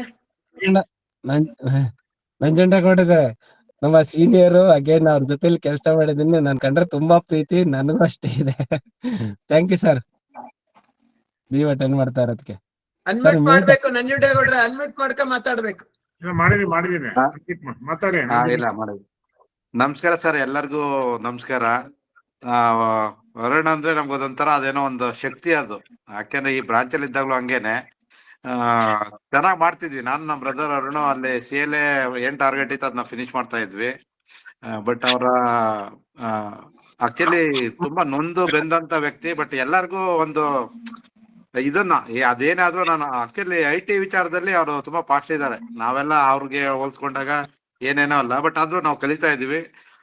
ಇಡೀ ಇದ್ರಲ್ಲಿ ಅಷ್ಟು ಪಾಲಿಸಿ 90% ಆನಂದಲ್ಲಿ ಮಾಡೋದು ಅಂದ್ರೆ ರಿಯಲಿ ಗ್ರೇಟ್. ಯಾಕೆಂದ್ರೆ ಅವ್ರು ಹೇಳಿದ್ದು, ಯಾರೋ ಮನೆ ಕೆಲಸವ್ರನ್ನ ಕರ್ಕೊಂಬಂದು ಕೆಲಸ ಮಾಡ್ತಾ ಇದ್ನಿ ಅಂದ್ರೆ ಅವ್ರ ಅಂತರ್ ಲೈಫ್ ಕೊಡ್ತಾ ಇದಾರೆ ಅಂದ್ರೆ ನಮ್ಮ LIC ಎಂತೆಂತ ಅವಕಾಶಗಳಿದೆ. ಅದು ನಿಜವಾಗ್ಲೂ ಅವ್ರು ಭಗವಂತ ಒಳ್ಳೇದ್ ಮಾಡ್ಲಿ. ನಾವೆಲ್ಲರೂ ಅವ್ರನ್ನ ಅನುಸರಿಸೋಣ. ಎಲ್ಲರಿಂದಲೂ ಕಲಿಯೋದು ತುಂಬಾ ಇದೆ. ಅದು ಎಸ್ಪೆಷಲಿ ನಮ್ಮ ಅರುಣ್ ಅಂತ ಕಲಿಯೋದು ತುಂಬಾ ಜಾಸ್ತಿ ಇದೆ ಅಂತ ನಾನು ಅನ್ಕೊಂಡಿದೀನಿ. ಆಲ್ ದ ಬೆಸ್ಟ್ ಅರುಣ, ನಿನ್ಗೆ ಈ ಸಲ ನೀ ಏನ್ ಅನ್ಕೊಂಡಿದ್ದೆ ಹಂಗಾಗ್ಲಿ. ನಾವೆಲ್ಲರೂ ಸಹ ಪ್ರಯತ್ನ ಮಾಡೋಣ ಆ ನಿಟ್ಟಲ್ಲಿ. ಹೊಸ ಏಜೆಂಟ್ ರಿಕ್ರೂಟ್ಮೆಂಟೇ ಟಾನಿಕ್ ಅಂತ ನರಸಿಂಹನವ್ರು ಸರ್ ಹೇಳ್ತಾ ಇರ್ತಾರೆ. ಅದ್ ನಾವೆಲ್ಲರೂ ಮಾಡೋಣ ಅಂತ ಹೇಳ್ತಾ ನನ್ಗೆ ಮಾತಾಡ್ಲಿಕ್ಕೆ ಅವಕಾಶ ಕೊಟ್ಟರೆ ನಿಮ್ಗೆಲ್ಲ ಒಂದಿಸ್ತೀನಿ. ಜೈ ಸರ್. ಆರೈಕೆ ಸದಾ ಇರ್ಲಿ sir. Sir thank you sir Virupaksha sir. ಹಾ ಹೇಳಿ ನರಸಿಂಹಣ್ಣ. ನೆಕ್ಸ್ಟ್ ಕಾರ್ಯಕ್ರಮ ನೆಕ್ಸ್ಟ್ ಯಾರು ಇಲ್ವಲ್ಲ, ಕ್ಲೋಸ್ ಮಾಡೋ ಕ್ವಶನ್ ಆನ್ಸರ್. ತೊಂದ್ರೆ ಇಲ್ಲ. ವೋಟ್ ಆಫ್ ಥ್ಯಾಂಕ್ಸ್ ಮತ್ತೆ ಮಂಜುನಾಥ್ ಸರ್ ಏನಾದ್ರು ಹೇಳ್ತಾರ? ಹಾ ಆಮೇಲೆ ನಾನು ಇವ್ರ ಬಗ್ಗೆನೇ ಹೇಳ್ತೀನಿ, ಅರುಣ್ ಕುಮಾರ್ ಬಗ್ಗೆ. ಹಾ. ಅರುಣ್ ಕುಮಾರ್ ಇವತ್ತು ನಮ್ಗೆ ಎಲ್ಲಾ ಕರ್ನಾಟಕದ CLA-ಗಳಿಗೆ ಒಂದು ತರಬೇತಿ ನೀಡ್ತಾ ಇದ್ದಾರೆ. ಅವ್ರದ್ದೇನಪ್ಪ ಮೊನ್ನೆ ಒಂದು ಕೂಡ ಅಬ್ಸರ್ವ್ ಮಾಡಿದೆ ಅಂದ್ರೆ, ನಾನು ಧಾರವಾಡ ಡಿವಿಷನ್ ಅವರು ಒಂದು ಶೈಕ್ಷಣಿಕ ಸಮಾವೇಶ ಮಾಡ್ತಾ ಇದ್ರು. ಅದಕ್ಕೆ ನಮ್ಮನ್ನು ಗೆಸ್ಟ್ ಆಗಿ ಕರೆದಿದ್ರು. ನಿಮ್ಮುಂದೆ ನಿಮ್ಮ ಡಿವಿಷನ್ ಅಲ್ಲಿ ಇದ್ದೆ ನಿಮ್ಮದನ್ನ ಸ್ಪೀಚ್ ನ ಎಷ್ಟೋ ಸರಿ ಕೇಳಿದ್ದಾರೆ. ಆದ್ರೂ ಕೂಡ ನಿಮ್ಮನ್ ಸ್ಪೀಚ್ ಮತ್ತೆ ಕೇಳ್ಬೇಕು ಅಂತ ಧಾರವಾಡಕ್ಕೆ ಸ್ವಂತ ಖರ್ಚಿಟ್ಕೊಂಡು ಟ್ರೈನು AC ಬುಕ್ ಮಾಡ್ಕೊಂಡು ಧಾರವಾಡಕ್ಕೆ ಬಂದಿದ್ರು. ಅದು ನೋಡಿ, ಅವ್ರು ಎಷ್ಟೇ ಕಲ್ತ್ರು ಕೂಡ ಇನ್ನು ಕಲಿಕೆನ ನಿರಂತರ ಪ್ರಕ್ರಿಯೆ. ಎಷ್ಟು ಕಲ್ತ್ರು ಸಾಲಲ್ಲ, ನಾನಿನ್ನು ಕಲಿಲೇಬೇಕು ಅಂತ ಒಂದು ಆ ಉತ್ಸಾಹ ಇದೆಯಲ್ಲ, ನಿಜವಾಗ್ಲೂ ನಾನು ತುಂಬಾ ಖುಷಿ ಆಯ್ತು. ನಾನು ಸ್ವಂತ ದುಡ್ಡು ಇಲ್ಲಿ ಬೆಂಗಳೂರಲ್ಲೇ ನಿಮ್ ಸ್ಪೀಚ್ ಕೇಳಿದಾರೆ, ಅಲ್ಲಿ ಧಾರವಾಡಕ್ಕೆ ಅಷ್ಟು ದೂರ 400-500 ಕಿಲೋಮೀಟರ್ ಟ್ರೈನಲ್ಲಿ ಬಂದು ಒನ್ ಡೇ ಫುಲ್ ವೇಸ್ಟ್ ಮಾಡಿ, ಆಮೇಲೆ ಮತ್ತೆ ಬೆಳಗಾಮ ನನಗೆ ಗೊತ್ತಿರ್ಲಿಲ್ಲ. ಅವ್ರು ಧಾರವಾಡ ಬೆಳಿಗ್ಗೆ ಬುಕ್ ಮಾಡ್ಕೊಂಡು ಧಾರವಾಡ ನೈಟೇ ವಾಪಸ್ ಬುಕ್ ಮಾಡ್ಕೊಂಡ್ಬಿಟ್ಟಿದ್ರು. ಬೆಳಗಾಮ ನಮ್ದು ಪ್ರೋಗ್ರಾಮ್ ಬೆಳಗಾಂ ಫಿಕ್ಸ್ ಆಯ್ತು. ಬೆಳಗಾಮೇ ಗೊತ್ತಾಗಿದೆ, ಬೆಳಗಾಮ ಕೊಡಕ್ ಬರ್ತಾ ಇದ್ದೆ ಸರ್ ಅಯ್ಯೋ ಅಂತ ಎಷ್ಟು ನೊಂದ್ಕೊಂಡ್ರು. ಆದ್ರೆ ಅವತ್ತು ಧಾರವಾಡ ಮುಗಿಸ್ಕೊಂಡು ವಾಪಸ್ ಬಂದು ನೋಡಿ ಎಷ್ಟಿದೆ ಅವ್ರಿಗೆ ಉತ್ಸಾಹ ಕಲಿಬೇಕು ಅನ್ನೋದು. ನಿಜವಾಗ್ಲೂ ನೀವು ಅವೆಲ್ಲ ಹೇಳ್ತಾ ಇರ್ತೀರಲ್ಲ, ಯಾವ್ದೋ ಒಂದು ಟ್ರೈನಿಂಗ್ ಅಲ್ಲಿ ಯಾವ್ದೋ ಒಂದು ಪಾಯಿಂಟ್ ಸಿಕ್ಕರೆ ಅದನ್ನ ಎಲ್ಲೋ ಇಂಪ್ಲಿಮೆಂಟ್ ಮಾಡಿದ್ರೆ ಸಕ್ಸಸ್ ಆಗತ್ತೆ ಅನ್ನೋದಕ್ಕೆ ಒಂದು ಅರುಣ್ ಕುಮಾರ್ ಉದಾಹರಣೆ. ಈಗ ಸರ್ ಬಹಳ ಖುಷಿ ಮತ್ತೆ ಹೆಮ್ಮೆ ಪಡುವಂತ ವಿಚಾರ. ಯಾಕಂದ್ರೆ ನಾವು ಈಗ ಈ ಸರಿ ಯಾರನ್ನ ನಾವು ಇವತ್ತಿನ ಭಾಷಣಕ್ಕೆ ಆಯ್ಕೆ ಮಾಡ್ಬೇಕಂತ ಯೋಚನೆ ಮಾಡ್ತಿದ್ವಿ. ನಮ್ಗೆ ಲಾಸ್ಟ್ ತಿಂಗಳೆಲ್ಲ ಹೇಳಿದಂತ ಒಂದು 2-3 ಜನ ಸರ್ ಆಮೇಲೆ ಮಾಡ್ತೀವಿ ಅಂತಂದ್ರು. ಬಟ್ ಆದ್ರೆ ನಾನು ಲಾಸ್ಟ್ 15 ದಿವಸಕ್ಕೆ ಮೊದ್ಲು ಅರುಣ್ ಕುಮಾರ್ ಅವ್ರನ್ನ ಮಾತಾಡ್ಸ್ಬೇಕಂತ ಅನ್ಕೊಂತಿದ್ದೆ. ಬಟ್ ಆಗ ಮೊದ್ಲೇ ಹೇಳಿದಂತ ಕೆಲವು ವಿಭಾಗದಲ್ಲಿ ಅವ್ರಿಗೆ ಮೊದ್ಲು ಕೇಳಿದಾಗ ಅವರು ಇಲ್ಲ ಬಿಸಿ ಅಂತಂದ್ರು. ಆದ್ರೆ ಒಳ್ಳೇದೇ ಆಯ್ತು, ಅರುಣ್ ಕುಮಾರ್ ಅವ್ರಿಗೆ ಅವಕಾಶ ಕೊಡೋಣ ಅಂತ ಅನ್ಕೊಂಡಂತೆ ಅಂತ ಇವತ್ತು ಆಯ್ಕೆ ಅವ್ರಿಗೆ ಕೇಳಿದಾಗ ಅವರು ಸರ್ ನರಸಿಂಹಣ್ಣ ಅವ್ರ ಮುಂದೆ ಅವೆಲ್ಲ ಏನಿಲ್ಲ, ನರಸಿಂಹಣ್ಣ ಅಂತ ಅವ್ರ ಮುಂದೆ ನಾವ್ ಮಾತಾಡಕ್ ಆಗಲ್ಲ ಅಂತಂದ್ರು. ಬಟ್ ಇವತ್ತು ಅರುಣ್ ಅವ್ರು ಮಾತಾಡೋಂತ ನಡೀತಾ ಇರೋ ರೀತಿ ನರಸಿಂಹಣ್ಣ ಮಾರ್ಗದರ್ಶನದಲ್ಲಿ ಬಹಳ ವಿಶೇಷ. ಒಂದು ಪ್ರೊಫೆಷನಲ್ಗೆ ಒಂದು ಹೊಸ ಸ್ಟ್ರಾಟಜಿ, ಪ್ರೊಫೆಷನ್ಗೆ CLA-ಗೆ ಅನ್ನೋ ರೀತಿನ ಮಾಡ್ತಿದ್ದೀರಾ. ನಾರ್ಮಲ್ ಆಗಿ ಯಾಕಂದ್ರೆ ಬುಕ್ ನ ಪ್ರಾಕ್ಟೀಸ್ ಮಾಡೋದಿದೆಯಲ್ಲ, ಒಂದು ದಿವಸ 2 ದಿವಸ 1 ವಾರ ಮಾಡ್ತಾ 15 ದಿವಸ ಮಾಡ್ತಾ ಮತ್ತೆ ಅದನ್ನ ಅಲ್ಲಿಯೇ ಬಿಟ್ಬಿಡ್ತಾರೆ. ಸೊ ಇವತ್ತು ಮೊಬೈಲ್ ಇರುವಾಗ ಯಾಕೆ ಬುಕ್ ಎಲ್ಲ ಅಂತಂದ್ರೆ ಒಂದು ವಿಚಾರ. ಬಟ್ ಆದ್ರೆ ಬುಕ್ ಅನ್ನೋದು ಬರ್ದಾಗ ಏನಾಗತ್ತಂದ್ರೆ ಅದು ಪ್ರಾಕ್ಟೀಸ್ ಅಂತ ಸ್ಟಾರ್ಟ್ ಆದ್ರೆ ಅದು ನಿರಂತರವಾಗಿ ನಡೀತಾ ಇರುತ್ತೆ. ಮತ್ತೆ ಅದು ಮತ್ತೆ ಅದ್ ನೋಡಿದಾಗ ಅಲ್ಲಿ ಮತ್ತೆ ಕಸ್ಟಮರ್ಸ್ ಯಾರು ನೋಡಿದ್ದಾರೆ ಮತ್ತೆ ಯಾವ ಪ್ಲಾನ್ ಇದ್ ಮಾಡಿದೀವಿ ಅವ್ರ ಹೋಗಿ ಅದನ್ನ ಮಾತಾಡಿದಾಗ ಅವ್ರು ಕಸ್ಟಮರ್ ಕೂಡ ಅದಕ್ಕೆ ಹೌದಪ್ಪ ಇವ್ರು ನಮ್ ಬಗ್ಗೆ ಮಾತಾಡಿದ್ ನಮ್ ಬಗ್ಗೆ ಇನ್ನೂ ಹಾಗೆ ನೆನಪಲ್ಲಿ ಇಟ್ಕೊಂಡಿದ್ರು ಅಂತ ಹೇಳಿ ಅವ್ರು ಮತ್ತೆ ಅವ್ರನ್ನ ಅಕ್ಸೆಪ್ಟ್ ಮಾಡ್ಕೊಂಡು ಅವ್ರನ್ನ ಪಾಲಿಸಿ ಕೊಡಂತವ್ರು ಇರುತ್ತೆ ಏಜೆಂಟ್ ಆದವ್ರಿಗೆ. ಮತ್ತೆ ನಾವು ಸಹ ಏನಾಯ್ತು CLA ಆಗಿ ಇವ್ರು ಹೋದಾಗ ಇಟ್ಕೊಂಡು ಅವ್ರು ಮಾತಾಡಿದಾಗ ಹೇಳಿದಾಗ ಅವರು ಸಹ ಹೌದು ಇವ್ರು ನಮ್ಗೆ ಬಹಳ ಇಂಪಾರ್ಟೆನ್ಸ್ ಕೊಡ್ತಿದೆ ಅಂತ ಹೇಳಿ ಅವ್ರ ಏಜೆಂಟ್ ಆಗಂತ ಚಾನ್ಸಸ್ ಜಾಸ್ತಿ ಇರುತ್ತೆ. ಸೊ ಇದೊಂದು ಈ ರೀತಿನ ಸಾಧ್ಯವಾದಷ್ಟು ನಾವು ಅಳವಡಿಸ್ಕೊಬೇಕು. ಅದೇ ಮಾಡ್ತೀವಿ, ಆಗಾಗ ಬಿಟ್ಬಿಟ್ಟಿದೀವಿ. ಸೊ ನಿರಂತರ ಮಾಡಿದ್ರೆ ಖಂಡಿತ ಹೆಚ್ಚು ಸಕ್ಸಸ್ ಬರುತ್ತೆ. ನಾವು ಇವತ್ತು ರಿಯಲಿ ಬಹಳ ಹೆಮ್ಮೆ ಪಡುವಂತದ್ದು ನಮ್ಮ ಅರುಣ್ ಕುಮಾರ್ ಅವರು ಇವತ್ತು ಸುಮಾರು ವಿಚಾರಗಳನ್ನ ಹೇಳಿದ್ದಾರೆ. ಆ ಸ್ಟ್ರಾಟಜೀಸ್ ನ ನಾವು ಎಲ್ಲ ಇಂಪ್ಲಿಮೆಂಟ್ ಮಾಡಿದ್ರೆ ಬಹಳ ಅಭಿವೃದ್ಧಿ ಆಗತ್ತೆ. ಇನ್ನು ನಮ್ಮ ಕರ್ನಾಟಕ ಅನ್ನೋದು ಎಲ್ಲಾ CLAs ಕೂಡ ಹೆಚ್ಚಾಗಿ ಭೀಮಾ ಸಖಿಯನ್ನ ಅಪಾಯಿಂಟ್ ಮಾಡ್ಬೋದು, ಮತ್ತೆ ಹೆಚ್ಚು ಬಿಸ್ನೆಸ್ ಮಾಡ್ಬೋದು, ಎಲ್ಲರೂ ಬ್ರಿಗೇಡ್ ಆಗ್ಬೋದು ಅನ್ನೋ ಒಂದು ಮಾಹಿತಿಯನ್ನ ಕೊಟ್ಟಿದ್ದಾರೆ ಅರುಣ್ ಕುಮಾರ್ ಸರ್.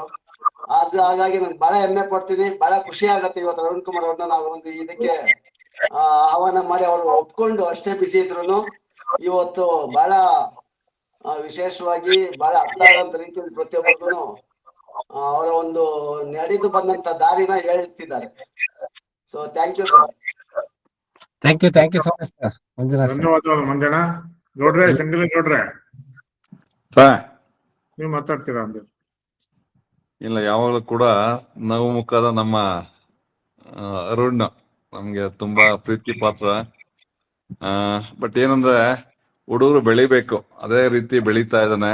ತುಂಬಾ ಖುಷಿ ಆಗುತ್ತೆ. ಯಾವುದೇ ಒಂದು CLI ಬೆಳೆದಾಗ ಏನಾಗತ್ತಂದ್ರೆ ನಮ್ಮ ಪ್ರತಿಯೊಬ್ಬರು ಕೂಡ ನಾವು ಲೀಡರ್ಸ್ ಏನಿದ್ದೀವಿ CW ಅಂದ್ಕೊಂಡು ಇದ್ರ ಉದ್ದೇಶನೇ ಬೇರೆ. ಇದೇ ರೀತಿ ನಮ್ಮ LIC ಅಫಿಷಿಯಲ್ಸ್ ಯೋಚನೆ ಮಾಡಿದ್ರೆ ನಾವಿನ್ನೂ ಕೂಡ ಎಲ್ಲೋ ಹೋಗ್ತಾ ಇದ್ದೀವಿ.